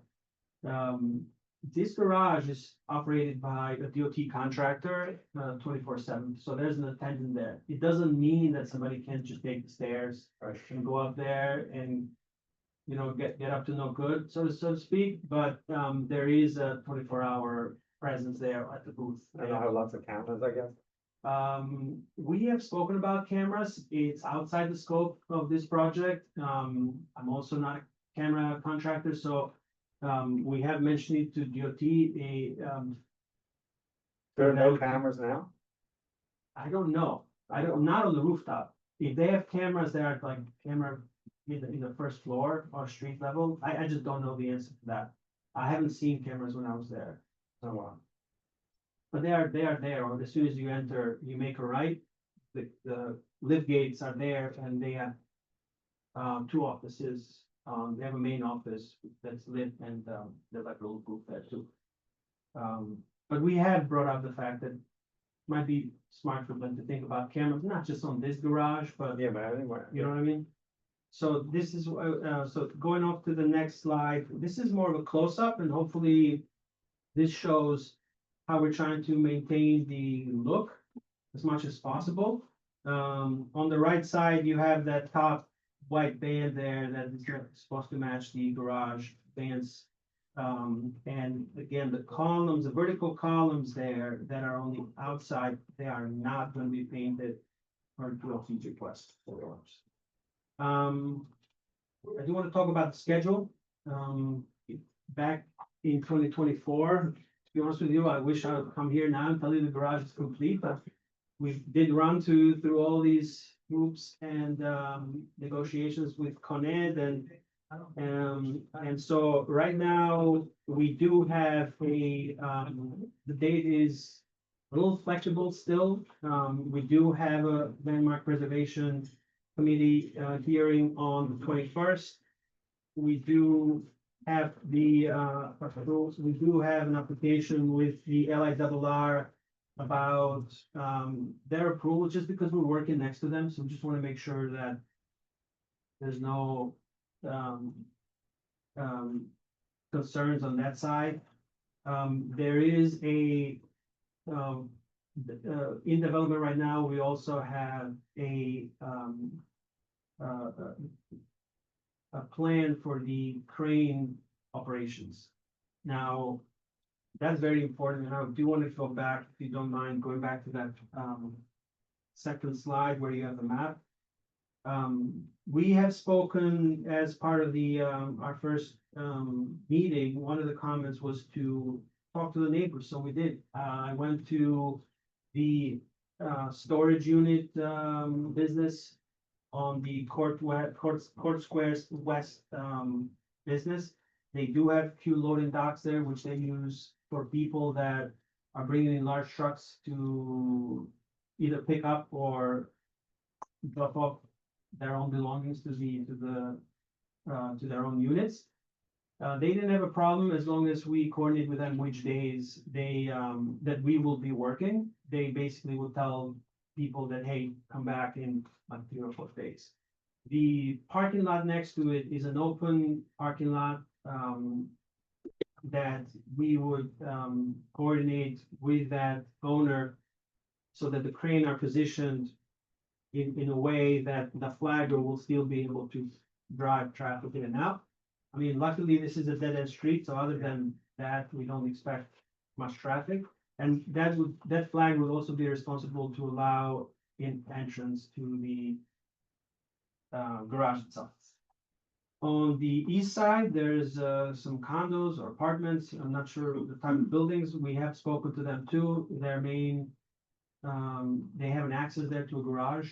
I'm not sure if anyone lived there from this room, but they do have a garage that's just past the entrance to the courthouse. We also have to coordinate with them in terms of coming in and out of the garage, which is a job that can be done by a flagger.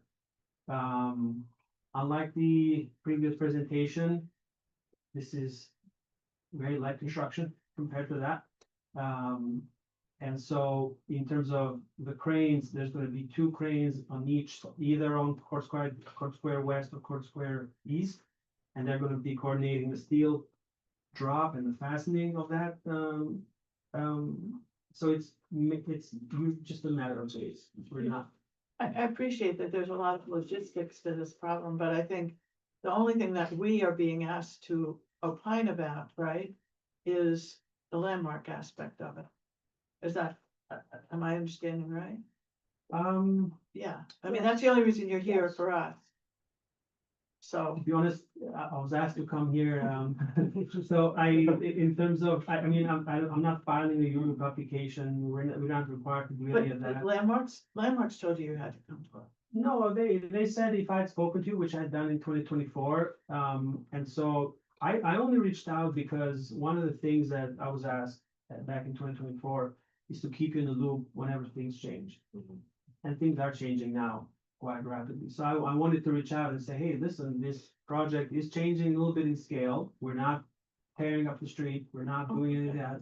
Well, I mean, we appreciate you coming back, but I'm still trying to, does Landmarks want, do you want a letter from They this didn't mention it committee? like that. I don't think it would be a landmarks application, because there's. Actual garage limb? No. Just the. No, it's garage, but it's, Just the well, wall. it's how the courthouse is landmark. That's why I'm trying to So the understand. courthouse is landmark, and landmark is giving us an approval just because we're adjacent. Do you already have the Also, you landmark? don't need our, you don't No, need I'm our. going to Yeah, but this is just an FYI for us. We don't need to do anything. You don't. I don't need anything from us. anything from you guys. Yeah, I appreciate that. That your crane notices. Oh, as soon as I have This that. DOT, plan- yeah, Yeah. we get all of it, we are repositories, so we get all the information. Can I ask you a question? If you don't mind, 1 second. Would you like a drawing of that plan, or would you just like a notice that, hey, this is how it's happening? I just don't The know. crane operations just come. The document, As a right? document with a notice Gotcha. from you. Is that okay if I send it to the QN02 address? Absolutely, Any particular, just say that it's a courthouse solar garage? yes, it comes with, they will tell you exactly what you need to do when you file for the permit.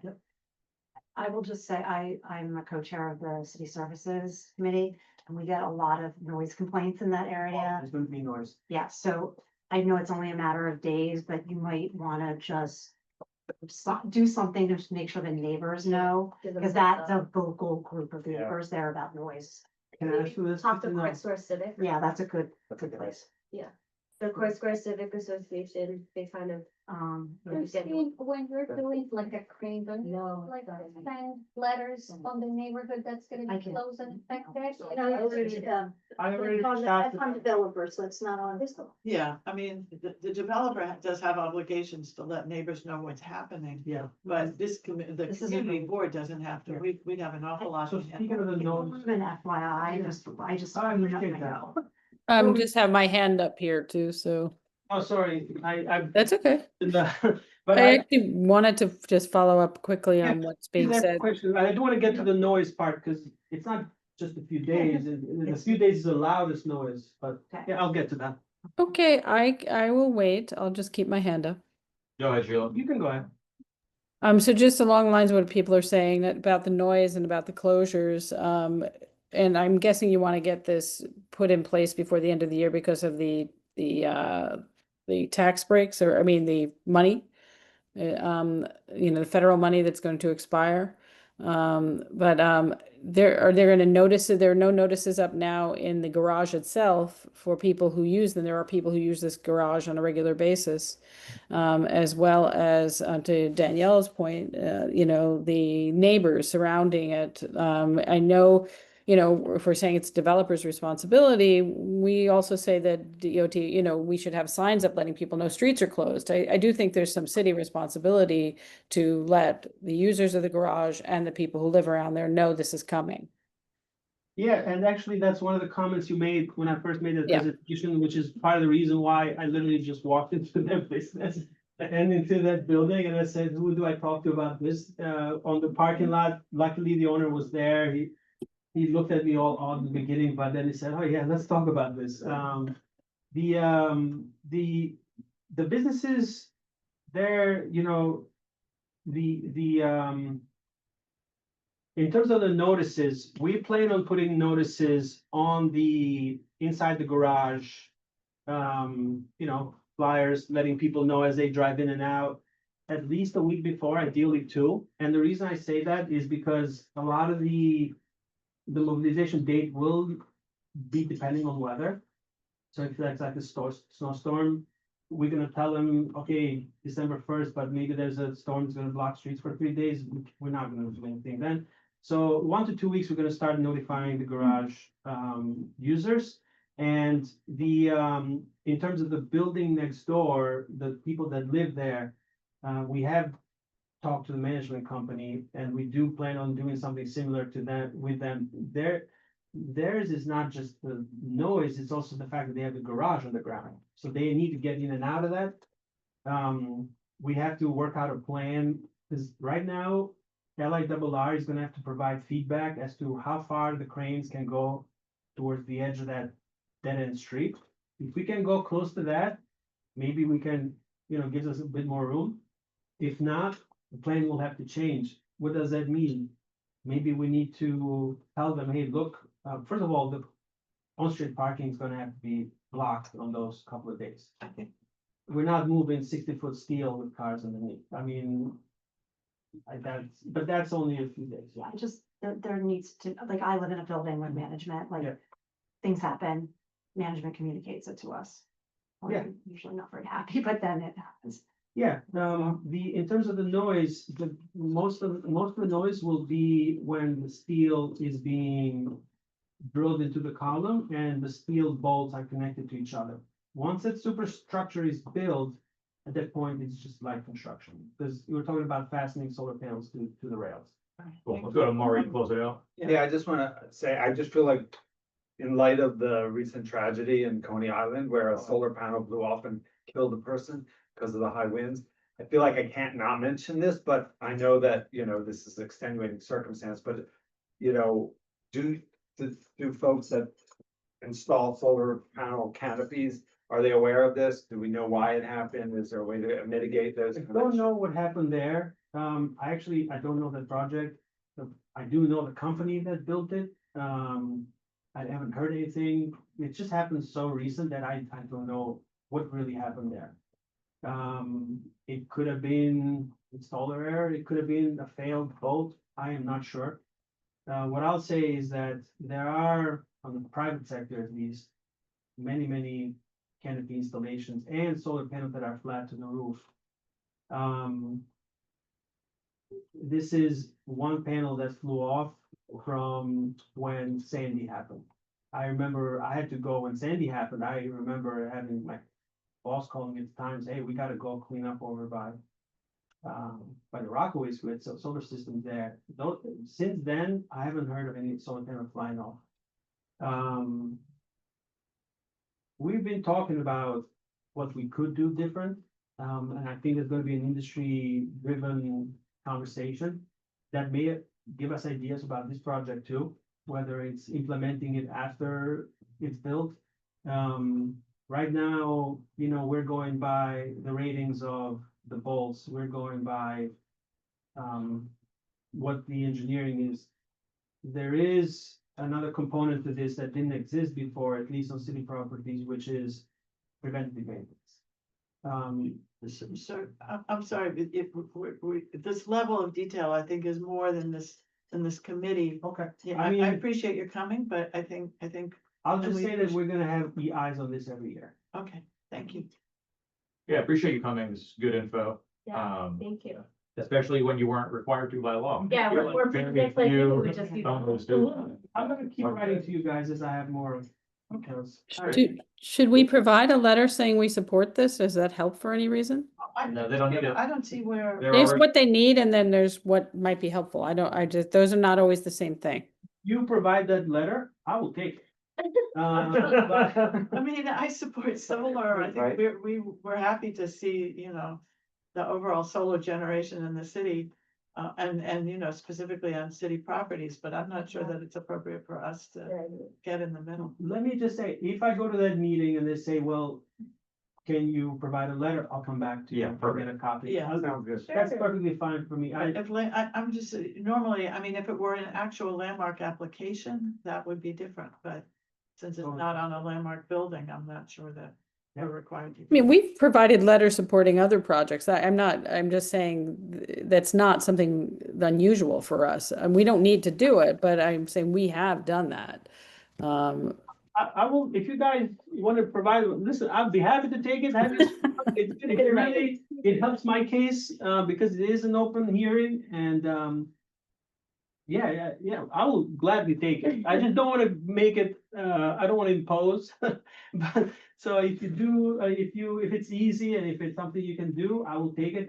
You have my card and that's my email address, my cell phone number there. I'll take it. I will.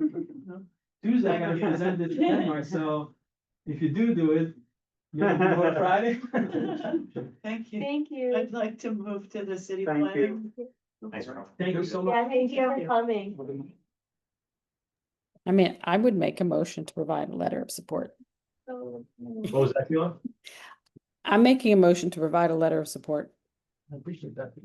Any seconds? Sheila, how is the, well, why is this different from and all sorts of other construction projects in the area? I'm not quite understanding.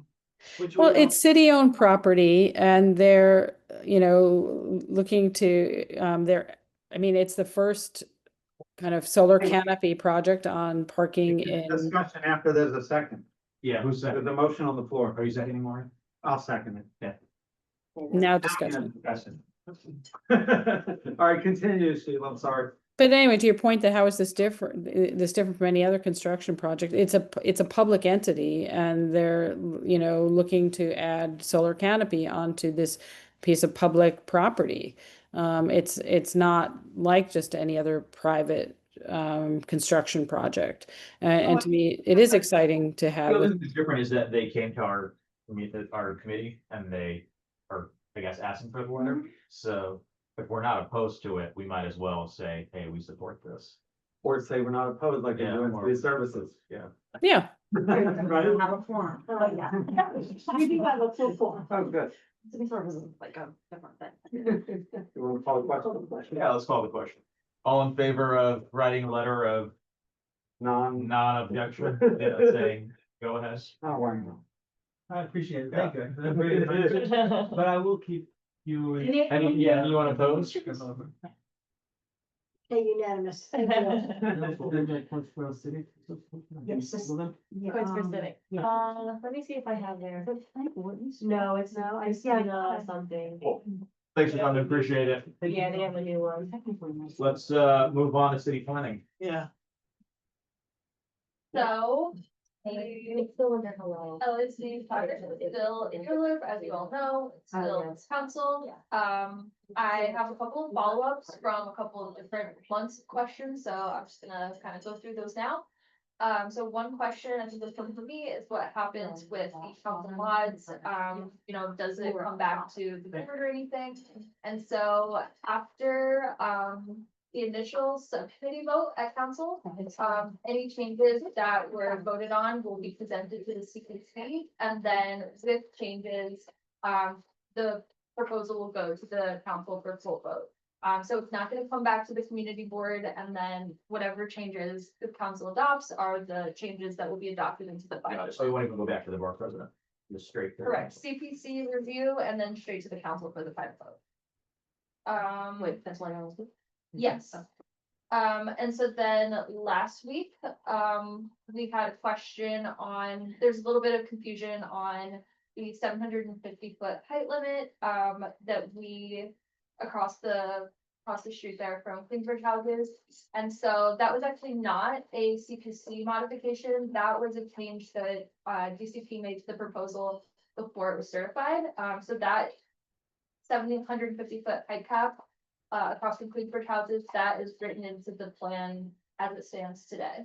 So it's still R10, but it's not unlimited height. is that what Currently, you're saying? it's proposed M16A R10, a pairs district, with a 750 foot height limit. But that's after, so we certified that with the 750 feet.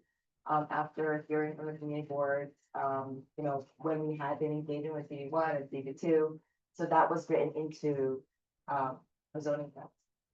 But that's, well, I think the community board's recommendation was actually to reduce the zoning on that site. That's what I was remembering. It's not consistent with the community board's recommendation. On the other hand, it's not unlimited. So am I saying that right? Yes. Okay, thank you. So that piece is in the proposal today. Okay. And then I have a summary of the CPC mods. You want me to go through them? Sure, or I can like start them off and then if you wanna like answer questions. So there are 4 modifications. The first is to maintain the special sign regulations that are existing in the Queens Plaza sub-district today. And then those would be applied to the Queens Plaza West sub-district that would be created by the proposed zoning text. So you'll go and then I'll explain a little bit. So the signage itself, when we were creating the special districts, I'm sticking up this. When we're creating the special district, we just forgot to put that special regulation related to the signage that was already there at Queens Plaza, like over to our side, over to this side. So we just forgot. Yeah, what is the sign? It's a typical, sort of sign that says like, you can't have a square footage of like neon signs of, on residential buildings. Now think of the Jeff Blue building, right? How you have the signage, but that's because that building itself is commercial. Same regulations will apply. Basically, apply to that portion of district. Basically, you don't want signage staring out the window of like a residential apartment having signage. So that's the first one. The second is, in our initial proposal, there was a, light obstruction area certification, and that's been removed from the proposal because, basically the flight obstruction area is not within the rezoning area, so it's actually inapplicable and it's not needed, so that's been removed as well. I don't know what this area is, but could there be a future flight obstruction area that we should watch out for and keep it in anyway? Yeah, that is above our city planning realm. It's really up to Port Authority / FAA. They're the ones who like design the map, create the map. Now, this was an oversight because when I was working on Flushing at the time, because Flushing Special Waterfront District is so close to LaGuardia, there was a map and there was very close coordination on making sure any building that comes up, if there's a oversight with city planning, yada, yada. Come to find out after we certified one LIC, the map itself does not touch this area. However, the process of verification and like the approvals still go on from developers. So there are separate verification letters from the FAA and Port Authority that are still required, but really the outside the purview of commission. That's why it's the edit into our massive. Take your word for it. Yes. Okay, the third one is, so basically, it's like I made little word puzzles for myself, not great notes. Okay, so basically we have the waterfront access plan requirements, those cover the parcels all along the waterfront. And, we have certain regulations that are applying to the NIPA property as well as the Con Edison property. And so we added in text to specify that those sites are going to be subject to the, like the waterfront path that needs to go along the waterfront, but they don't have to do all of the WAP requirements. So that would be the like a supplemental public access area, the upland connections, or the visual corridors. They wouldn't be required to provide those, but they are going to be required to provide the waterfront. Why would that? Yeah. At a 40-foot, and it's a 40-foot minimum, is that correct? Yes. So in our text, we only had put Con Ed because we had oversight. We didn't put in that by accident. So if you look at our text today, you'll see that there is a parcel to, I'm putting the name of NIPA that's added to it. So they have the same provision and requirement that Con Ed has onto their properties. It's like, Why does Con Ed have these exceptions as well? so Con Ed is, they have, they shared with us that they would like to participate in the open space on waterfront. However, they also realize that their training center is really important to them. And so in creating this vision of a connected waterfront, they would like to participate in the waterfront, but make sure that they can have a training facility as well as, really think through open access on their site, which can. I'm not sure how I feel about this exception for anyone Wait, so along the water. Does that mean that essentially they're gonna be allowed to do the bare minimum and then they get exempt from the other WAP requirements? Yes. Like that's basically what I they're think the saying. key that we're missing is generally to, like, today, we have WAP requirements on those same parcels, but because development's not happening, they're not required to build these things out. So I think there's a caveat that they're required to provide the shore public walkway, even if development doesn't occur on the property. So I see how. But if development No, happens, then they would be subject to all the WAP requirements, or no? But development's not gonna happen on that site, right? Unless it's at the whim of Con Ed, but. Right. But also, I just- the I WAP was supposed to be, the whole point of this was to update the WAP requirements. So it's sort of like, is that not sort of like allowing them to just abide by the outdated current WAP then? No, because I think the outdated one had nothing. So it's really requiring them to do something. But very, I mean, it's gonna be a very long, be like a very sidewalk. narrow, it's gonna be a very long, narrow sidewalk Like Costco. along their parking lot. Yeah, that's not, we don't want to, This is- that is not an open thing, I so mean, this is a couple of interesting. so much that the process It really really sucks. The way that I see it, is, this gives us. And, again, to see like a development that is gonna happen.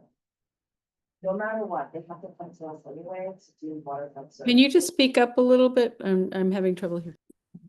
No matter what, they have to come to, city planning to do waterfront certifications as well as for the parks on their site. So there is oversight to what is being designed.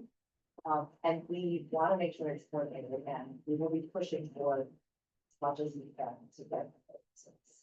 I mean, I guess, I hear what you're saying and I understand, it's just very Why frustrating. are they being treated differently from other property owners? Well, because they're being told they have to do it no matter what. Whereas the other property owners don't have to do But it they unless they develop their sites. So it is a different situation. On the other hand, And that's why the other properties are being added into, because there's no, like, the knife of properties. But NIPA is, they have a long history here, I think you guys know that. There was a plan for them to leave, and so they are working through things now to maybe leave, you know. We don't know the future, but we want to make sure that at the end of the day, there is an initial like open space connection that we can point to a text and say, no, this is what we're doing. yeah. That's the attitude that. Well, what I mean, I'm happens if we push? disappointed in Con Ed. I'm Yeah. not saying I'm disappointed in Yeah. you, I'm disappointed in Con Ed. Can we push back and say, no, don't accept them? This is a CPC modification, so these were things, these are built into the proposal of council's. I think right now it's really about holding on to public pressure. Push back, push back. Yeah, cause it's like public land, right, which we are anticipating the maximum amount of public space for the public. And then imagine it's gonna shrink down to a sidewalk through Con Edison, and then we're just supposed to be like thankful for that. I don't know, it just feels, that's not continuous at all. That's a massive think- bottleneck. I think there would also be real safety concerns. Yeah, It's exactly. long, Yeah, we agree. Yeah. Sheila, And I don't see how Con Ed's parking lot is so such a training place. Sheila, go ahead. Yeah, I'm just gonna jump on this. I definitely think we should push back as a community board. You can't hear me? Yeah. Yeah, go ahead. Well, louder, Sheila. Oh, I'm also going to push back and say, yeah, we should send a letter to all the electeds to Yeah. this is, it is creating danger. I mean, we just fought just to have the bike lane and pedestrian lane separated. It took us 10 years on the Queensboro Bridge. And so having this narrowed down on our continuous walkway, it completely defeats the whole purpose. And Con Ed has shown a willingness to negotiate, knowing they're going to have to do something. So I say we push back. It's going to Yeah. benefit them as well as everybody else. Should we write a letter to Con Ed and CC all the electeds? Absolutely. We should also talk to the housing. Yeah, I think we should talk about it. We have time, but I definitely. I have one more update for the. Wait, sorry, before we go to the next one, mention, what were the other two property owners that are getting? NIPA. Yes, fine. What is my, Not New York. Near our- Got it. Wait, did you go through all the? No, there's one left.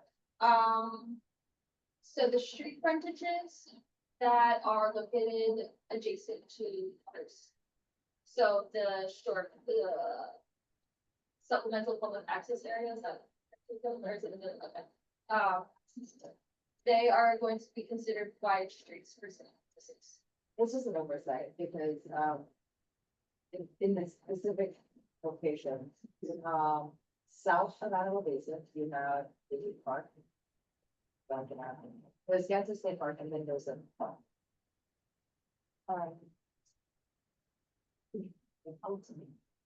But it looks like this is the Kansas State Park and there's a little park that melts out and then goes Fifth Street.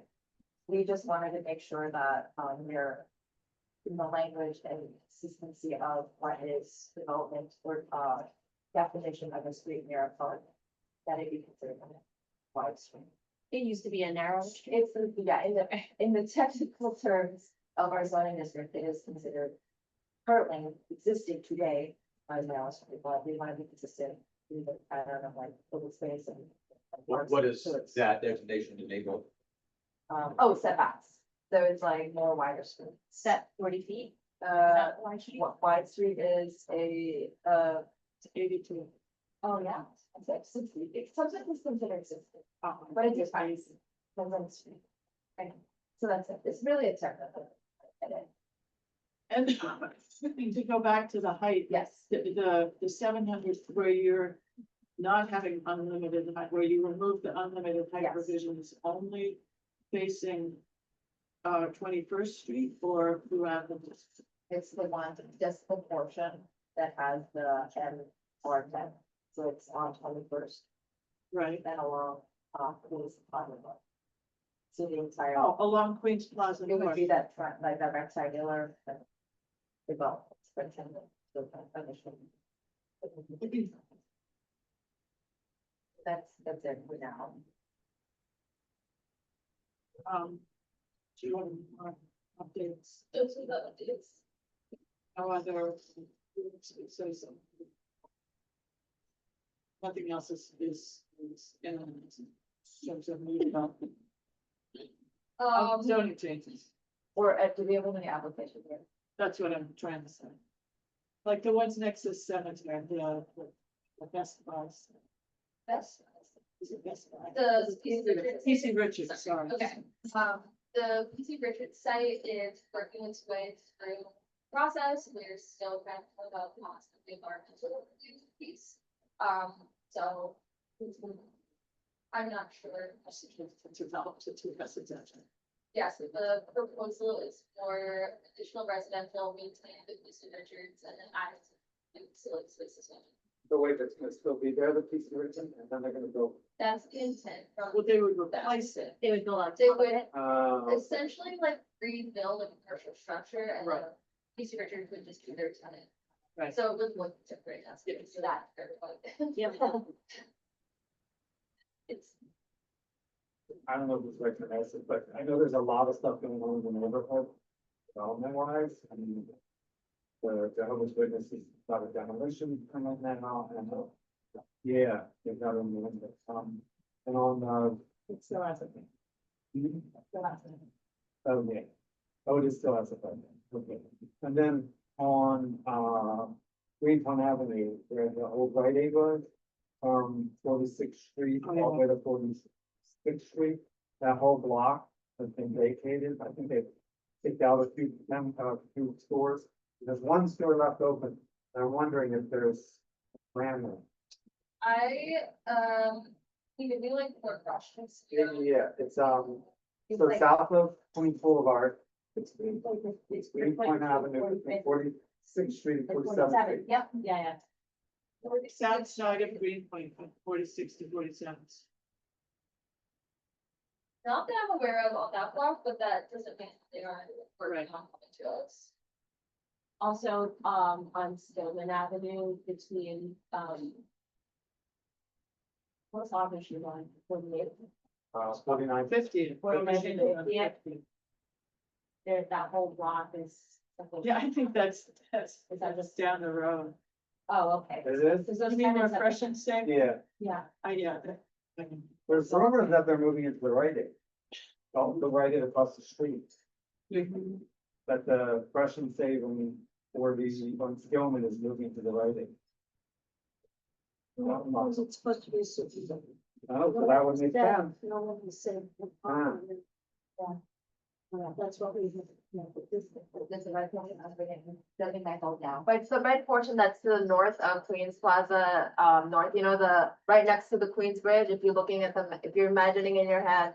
Oh, okay. How the district looks like, the special district, with the one IC. That's right. Christine is I'm showing Christine basically, the portion that's to the north. Where it's adjacent to Queens Bridge, and she's asking about the height there. And right now, the proposal for this, as certified is at 750. How much taller, I mean, would that be directly across from Queensbridge? That is as certified, yes. And 750, and what is the current height of Queensbridge? Queensbridge houses? Yeah, because it would be, that would be directly across the street, correct? That's correct, yes. And so just thinking in terms of the, like, The big discrepancy. Wow. Yeah, it'll be both. Very But big. that's, But we had, yeah. they spent like 4 hours talking about it because I'm not. Who did? Oh, at their meeting. Yeah, You watched the meeting? I watched them Wow. for like 8 hours of my life. Wow. Because I remember that hours, so Because that's. because Those hours back. Astoria World Manor doesn't have cell service. So Oh, on the you're first right. day. That's right. I was just like, I'm not gonna go first thing because I'm not gonna use. Yeah. Can you all remind me when the city council vote is? That's the subcommittee. So the subcommittee will, vote on the 29th. And then, it comes back to the CPC with any modifications that they have, because we have to go through, presenting it to our CPC as well as checking to see if there are environmental, like tech memo stuff issues. Okay. And then it'll go back out to vote. So sometime in November, and that's not been scheduled yet. Oh, November after the election. So, will not it, sure about their Will calendar. it be, 50 days from the hearing was our community board, was gonna be November 6th. That's why I was like, Hmm. but between the subcommittee Mhm. and between going back to CPC and then going back to city council vote, is there any action that can happen between those? I guess there could be, but there rarely is any. Usually, I mean, from my experience and observing, usually the subcommittee vote is it. And then the CPC checks to see if there's one vote or whatnot. And then, I mean, and then the vote has to. so the vote will happen this year though? Yes, November. yes, yes. Okay, thank you for the info. Sheila? yeah, thanks. I just want to come back to, you know, in advance of that subcommittee meeting, how we will push back. I think it's really important that we send something to the council member about how we want her to stand up for us for that, the full greenway along the waterfront through NIPA and Con Ed, you know, continuous, before she goes into that. And I do think the best way would be to send something to her and to CC all the other electeds, because that gives her support. And even CC Community Board 1. I second that. Yeah, I like that idea. Yeah. I might also just say in that letter, we just reiterate some of our priorities overall as well. I just want to say, I invited the council member to, I mean, when we had our full board meeting in September, they had their junior representative there who really wasn't able to speak to any of the changes, and we talked about asking them please to come to our October meeting. I wrote to them, I invited them, I specifically, referenced our recommendations, and they Yeah. declined to come. It's been so opaque. I have no idea. what's It's going on. been very opaque. They declined to come, so They explicitly said no. they declined to come. They didn't show up. I hear all that, and that's why we can't be opaque and why all the elected should be. And I mean, I'm saying all the electeds and the effective areas, including the borough president's office, just like, Oh, Sheila, that's all great, but I think it's sort of past the time. I don't think we have influence at this point. I disagree. Council member can't be bothered to come to our meeting and even talk to us or send somebody from her office I'm sorry, I'm being very honest here, who's knowledgeable about zoning and the contents of the plan. If they can't be bothered to come to our full board meeting and discuss it with us, I'm not sure why we're taking the time to write them a letter now, because I don't. because we need to go on record saying that I went on record. I went on record. No, I know, but we have just been told about this situation with Con Ed and NIPA. And I think that we need to respond to that and not opaquely. Would you want to see? Exactly. No, I mean, they haven't been able to negotiate with. Yeah, stand up and count. Yeah, we should, Thing. yeah, it should Even if it doesn't. warrant a response, like by putting it down on record that this is specifically something we're responding to. That we would like a response from our officials on this. Kenny, go ahead. Yeah, no, I totally agree with Sheila. I think it's very important at this time to at very least go on record saying that we would really like to see the city and its appointed agencies support the community. It's just something that I just have to bluntly say, nobody feels that they are. We feel that the city and its agencies are supporting the corporate interests, they're supporting all of the development interests, and they're just not standing up for the community. And I think it's just very important that we take a stand on that. Well, would you want that to come from the full board?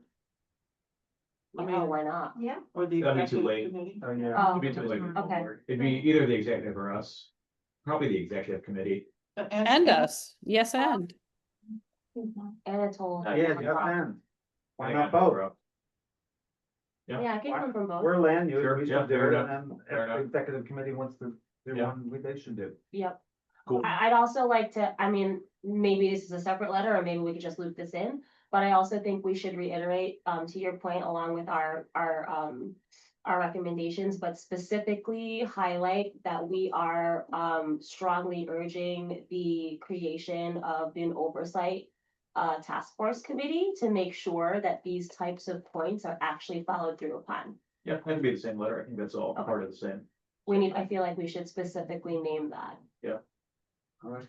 I can't speak for the council member, but I do know that she is working really hard to make sure. that- I'm sure she is. There's stuff happening behind the scenes that she's not telling us about, Yeah. but I think it would be nice. The climate to insight was a get very some specific updates. thing that the community felt very strongly about, and it's not good enough to just be like, oh, they said they're gonna give us a sidewalk.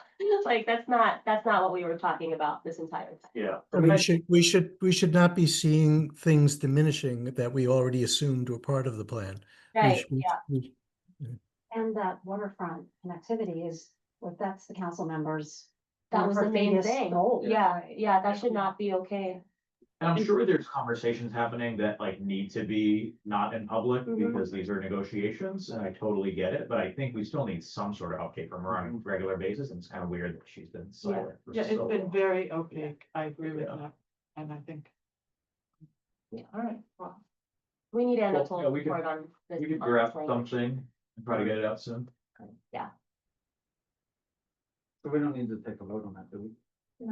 no, but I No, think we we right. should maybe draft something and try and get the executive committee Yeah. to endorse it so that effectively it comes from the Yeah. whole, Yeah. the whole board, not the. Right. Yeah, Debbie, can you upload this recording to YouTube sometime soon so I can reference all these discussions and write something? Awesome. Thank you. And I guess one other thing, we had recommended language with regard to the, I'm not gonna say this right. The exemption of floor area for schools, that it would be exempted from, and we recommended that nonprofit arts facilities be added into that, and that actually did not seem like a huge ask, Yeah. but I'm not hearing that was modified. Seems like a very modest modification, actually. Yeah, I thank you for Christine. I mean, we have heard from the council member before recently that she is fighting for the things that the community board put in their letter. So I think we are counting on her to stand behind that statement. And these are things that have now been brought to her attention that we need to make sure she's still fighting for us. Yeah. Yeah, I feel like she's just setting herself up for disappointment if she's not bringing us along, and at the end of this, we're gonna get some things and not a host of other things, and we're gonna be like, what the hell, these weren't our priorities, the other things were, like, focus on the wrong things. You know? Yeah, Maybe we should have her come to the. we need to board. check in now. No, we have to invite her again.